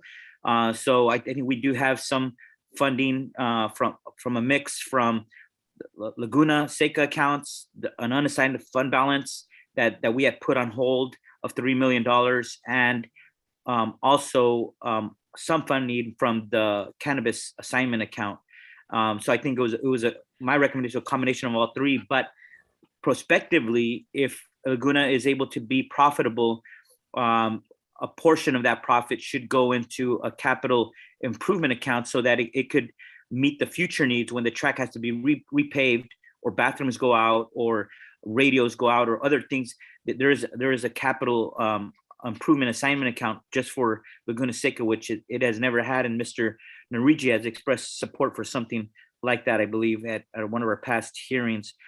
Forward, I know that Mr. Ishii had mentioned 6 positions. I'm supportive of some. I just don't know if all 6 is what we could afford, considering all the many requests we get from different departments. That request was for 6 new positions. So I want to be supportive of some. I just don't know if the entire ask is what we can afford in light of the many asks. For Pajaro Water, certainly want to be supportive. And I know Mr. Ishii had asked for us to send a letter. I don't know if that's something that we could provide direction on today or if that could come through the legislative committee, but just to get that letter out of supporting that grant application to get the $2.4 million, which would really offset any cost to us and to other partner agencies for that. Last thing I would just mention is I think in the future it's a little easier as we go through different sections to with some, even if we were committed to be succinct, to provide feedback in each department because it's more difficult to do it all at the end. at the end here. And the last point, just in terms of our budget, there were many asked today, and I know those, and I recognize those many department heads that couldn't present today. And I'll just acknowledge that their ask and augmentation requests are equally as important. And so I know it's important for them to hear that we'll look through all those requests as well. But as Mr. Vega presented last month, the budget outlook looks very difficult. We got by with a projected $2.7 billion, 2.7 million surplus for this at the end of this fiscal year, if everything goes right. But next year, we start feeling the pain. We start seeing the deficits this year, and they get worse in the year after that, and get worse in the year after that. So some of these positions that we're talking about, if it weren't for the vacancies, we'd be in a real tough situation with hiring new staff, and when layoffs come around, because of seniority, those are the first positions that are put on the chopping block. And I don't want to do that to any employee or their families, as I know that causes a lot of stress and anxiety and pain on those families. So I just want us, as we move forward and consider these many different augmentation requests from the community as well, that we just keep in mind the difficulties that are still ahead. I know I want to try to fund as much as we can and be strategic where we put our dollars, but also knowing that the outlook of our budget will get only more difficult in the years ahead. Thanks. Supervisor Rudasky, do you wish to make, oh, sorry, that was Chris next. I'm sorry. No worries. Sorry. Just, on the 2 points, just because we are rehashing a little bit, I know I've always kind of joined you in that position on the cannabis account and fund. And I know that anytime I'm given that opportunity, I continue to say that it's necessary to keep the fund. One, obviously I was opposed to ever rolling it into general services, knowing that it would impact us long run. And I think we're having that conversation today and probably even more so next year. But just wanted to reiterate that. Then to the question of Laguna Seca, just because it's been mentioned so many times, I agree with the opinion that we agreed it needed to be funded, but not from where.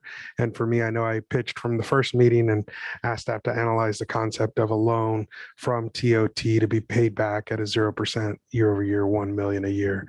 And so I still support that, even though I know I might be in a minority, but another opportunity to bite at the apple, so I took it. Back to you, Madam Chair. Thank you. Supervisor Rudasky, would you like to make comments? So in regards to the cannabis assignment, is that what you're looking for? Yeah, that'd be great, but anything else is fine as well. But yeah. Yeah, I mean, so I hear the request for sort of like a slush fund of sorts to fund needs as they arise over the course of the year. And I guess I also look at our, the discretionary portion of our general fund is, from a policy perspective, this board has that authority to determine how we want to set policy to allocate that portion of the general fund. And the budget that is before us, the augmentation requests, are one place where we prioritize needs. I guess I'm a little hard pressed. Once all of our basic needs are met, if there's leftover money, great. Yeah, I'm thrilled to be able to have additional funds to put back out for special projects. But in a situation like what we're facing right now, where we don't have extra money, the needs that we have in front of us are far greater than the revenues that are available to us.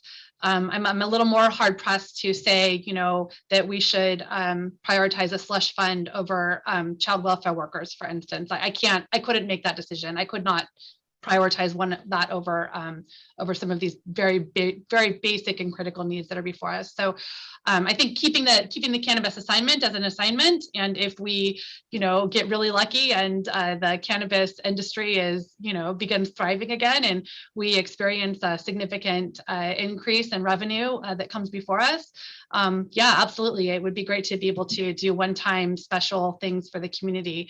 But my ultimate responsibility here as a member of this body is to ensure that our basic health and safety requirements of our residents are fulfilled.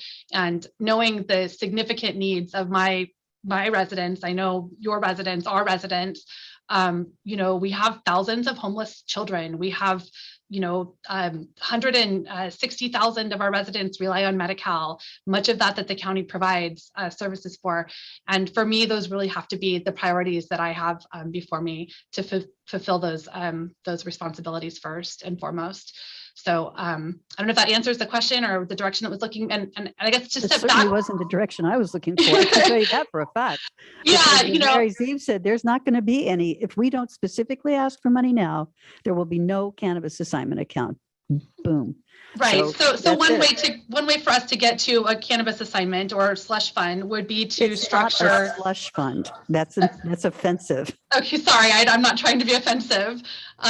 If we wanted to have an additional contingency available to us, I think that some of the ways that we could potentially get that would be to structure the Laguna Seca contribution as a loan that gets repaid that then becomes available to us as contingency dollars over the course of the year. I think that if we wanted to, as a policy, choose not to fully allocate the contingency that we have budgeted into our annual budget, that's a choice that we can make also, so that we have those dollars available over the course of the year. So I think it's less about the cannabis fund specifically and more about, from a policy perspective, what do we put our money into as a priority, and how do we want to do that all at once at the beginning of the budget year, or do we want to save some of it to have available as needs arise over the course of the year? And I'm open to that conversation. Mr. Woods. Thank you, Chair. Dwayne Woods. And on the conversation, I think from a financial or professional perspective, how you manage the finances of this large organization. From Polly's perspective, when we look at discretionary revenue, it always worries me when we start pulling a discretionary revenue out and start to try to treat it like a special revenue or a special, because it's really meant for general public good. That's how it was built. That's how it was adopted. But as a policy perspective, I just wanted to throw this out for the board's consideration. If the goal of the board is to have a reserve account in case things for the board comes up, one way to do that would not impact operations, because pulling out of the baseline right now would impact current core baseline operations. And we're in this position because the revenue has gone down because the tax has gone down on the cannabis. But that could happen with any discretionary revenue stream. At the end of the year, we get a what we call an end of year result. As one of the supervisors mentioned actually Supervisor Layer mentioned, our estimate's about 2.4 coming in at the end of this year. The board could make a policy decision that they take a portion of the unassigned fund balance at the end of a fiscal year, because that's one-time funds. And generally, if we operate well, we're going to have that. And then a portion of that could go into a reserve assignment account. And it's not just a cannabis account, it's what drops at the end of the year that's unassigned discretionary funds. Therefore, it's not impacting us building the budget or operations going forward. It's the end results that shouldn't be utilized for ongoing operations anyway. It's just an option or a policy decision. And I appreciate that. I appreciate that very much. I think the only thing that still sticks in my craw is that when we approved in California, citizens approved having cannabis as a viable agricultural product. And in our county, we did go out to the public because we acknowledged this was a new one-time only source of revenue, a new revenue stream. And we wanted to hear what the community wanted to do with it. And so that's why this bothers me, because it is folded now into every other dollar that comes into the county. I appreciate very much your comment about, if there's some leftovers, we could stick them in a little account for us to have. But it's not, to me, it's the spirit as much as it is the actual. And in my mind, I felt like we went out to the community and said, look at this. How would you want to see some of it spent? Not all of it, some of it. And as you know, there's so much that what we have had in the cannabis account is a very small part of the overall income that has come in from cannabis. So to me, it's certainly much more than just money.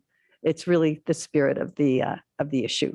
So I see Supervisor, I thought I saw a fleeting picture of Supervisor Alejo's hand up. Is that so? My No. screen is not showing me. Not after all, Madam Chair. I'm not going to belabor the point. Thank you.